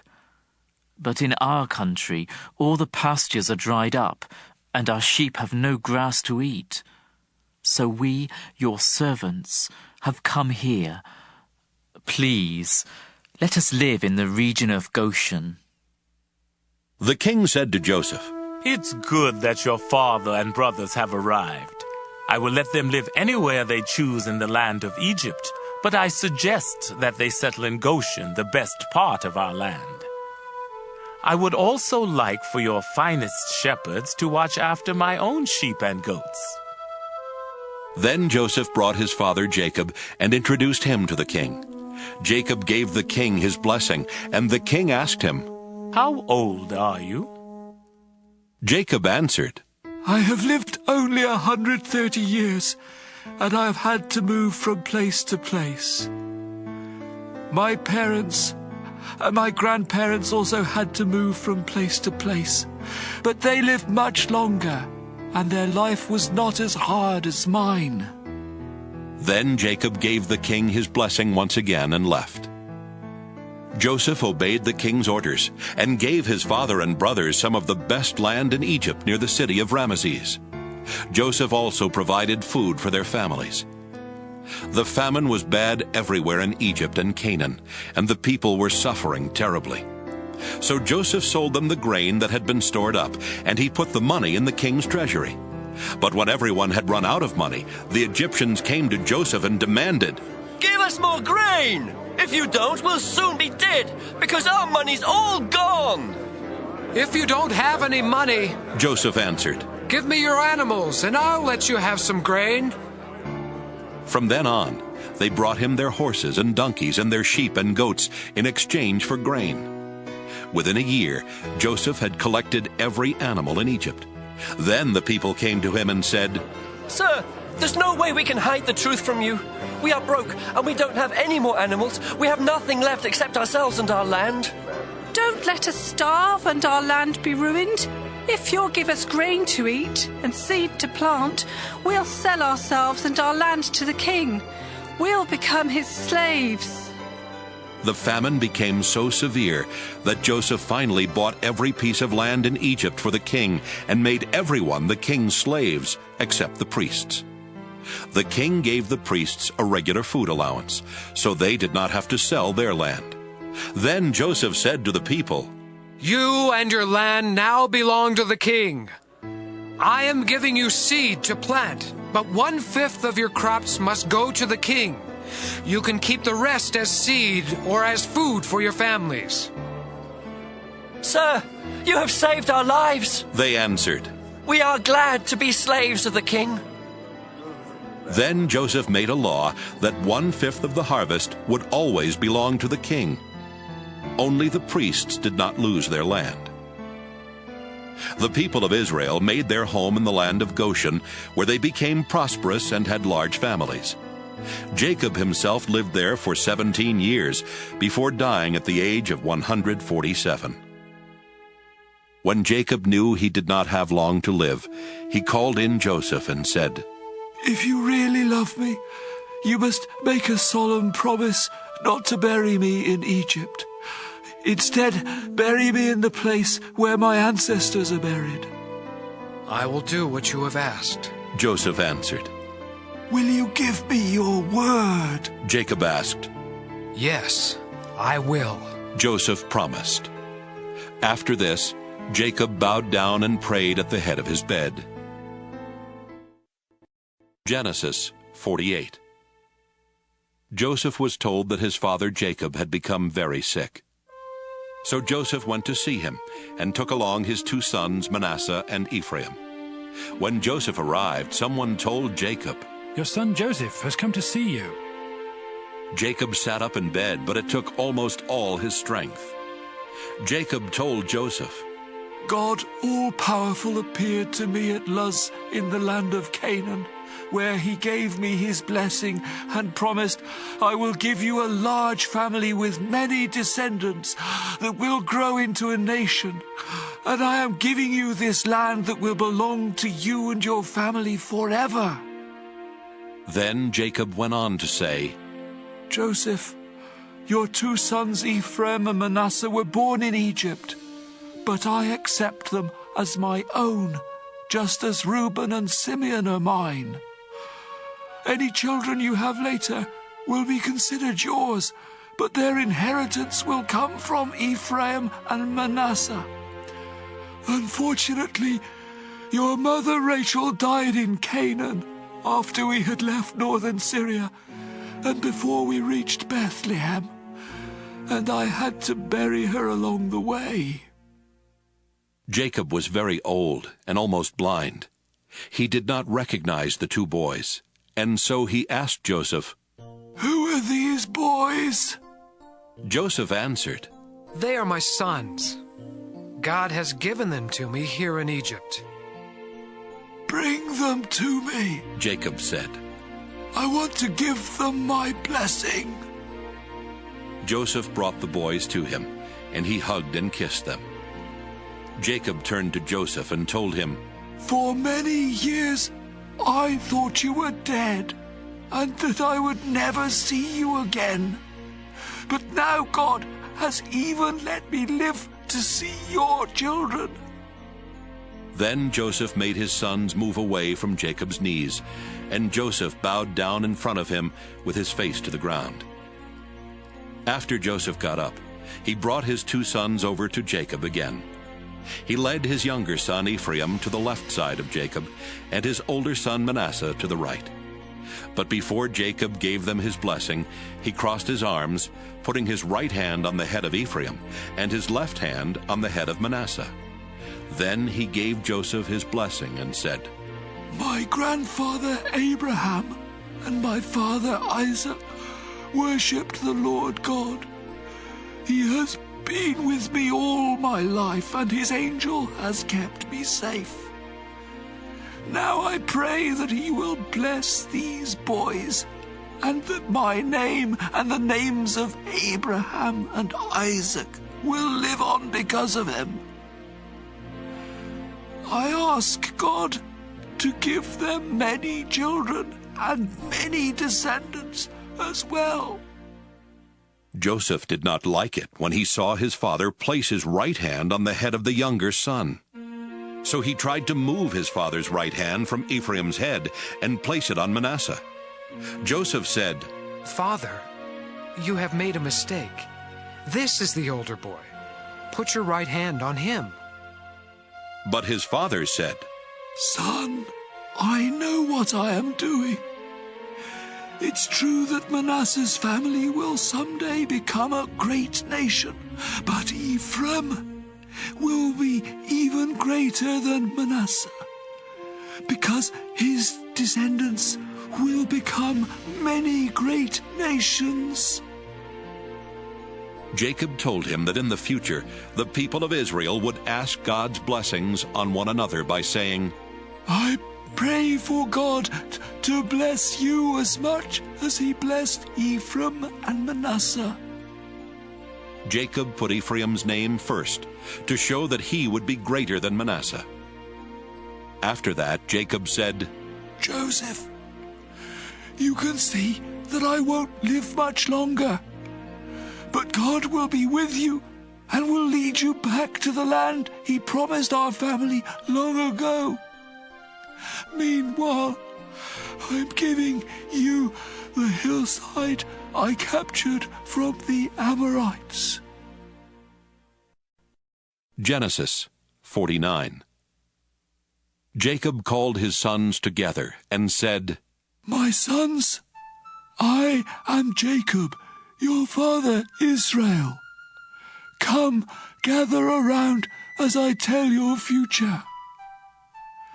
Reuben, you are my oldest, born at the peak of my powers. You were an honored leader, uncontrollable as a flood. You slept with my wife and disgraced my bed. So you no longer deserve the place of honor. Simeon and Levi, you are brothers, each a gruesome sword. I never want to take part in your plans or deeds.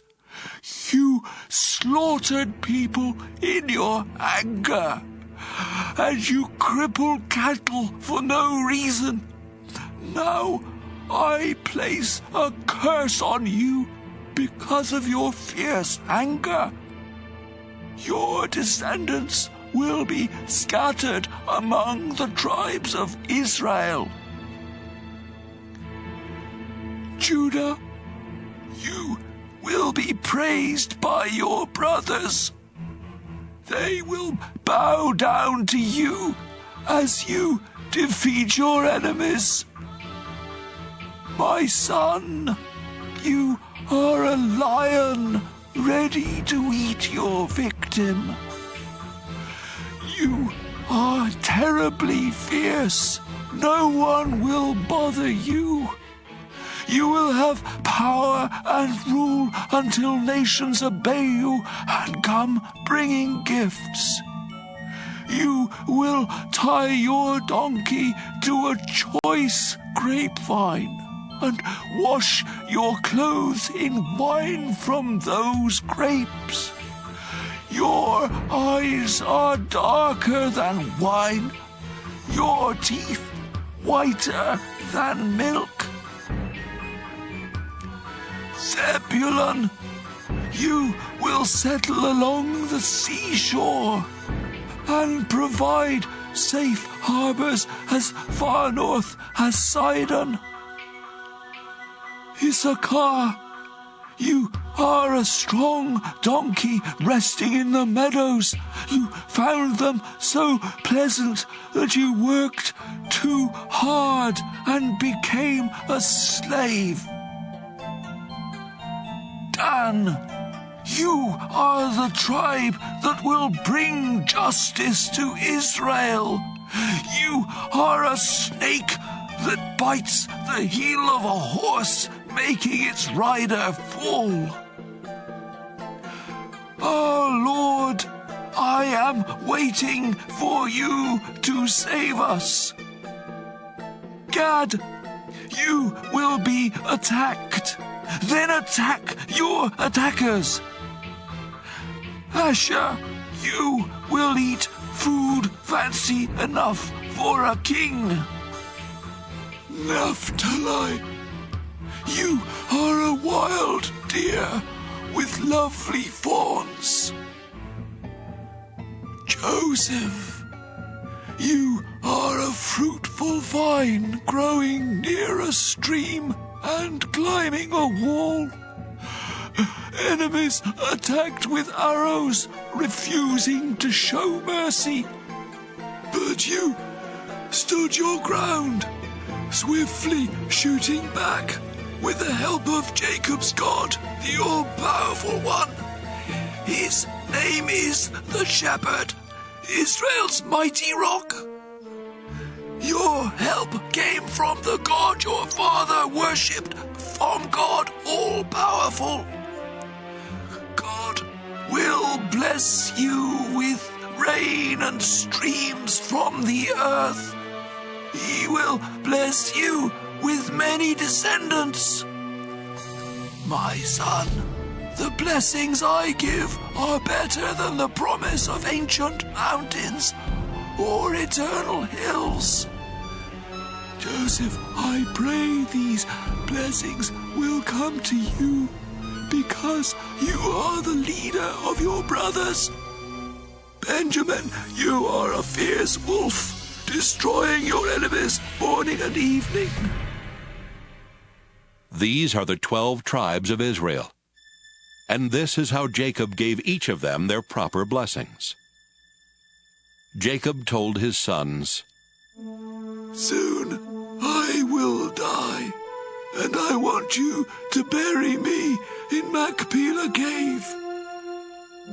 Abraham bought this cave as a burial place from Ephron the Hittite, and it is near the town of Mamre in Canaan. Abraham and Sarah are buried there, and so are Isaac and Rebekah. I buried Leah there too. Both the cave and the land that goes with it were bought from the Hittites. When Jacob had finished giving these instructions to his sons, he lay down on his bed and died. Genesis 50. Joseph started crying, then leaned over to hug and kiss his father. Joseph gave orders for Jacob's body to be embalmed, and it took the usual 40 days. The Egyptians mourned 70 days for Jacob. When the time of mourning was over, Joseph said to the Egyptian leaders, If you consider me your friend, please speak to the king for me. Just before my father died, he made me promise to bury him in his burial cave in Canaan. If the king will give me permission to go, I will come back here. The king answered, Go to Canaan and keep your promise to your father. When Joseph left Goshen with his brothers, his relatives, and his father's relatives to bury Jacob, many of the king's highest officials and even his military chariots and cavalry went along. The Israelites left behind only their children, their cattle, and their sheep and goats. After crossing the Jordan River and reaching Atad's threshing place, Joseph had everyone mourn and weep 7 days for his father. The Canaanites saw this and said, "The Egyptians are in great sorrow." Then they named the place Egypt in sorrow. So Jacob's sons did just as their father had instructed.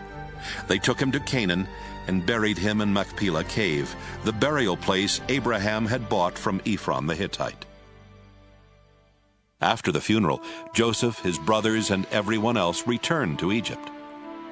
After Jacob died, Joseph's brothers said to each other, "What if Joseph still hates us and wants to get even with us for all the cruel things we did to him?"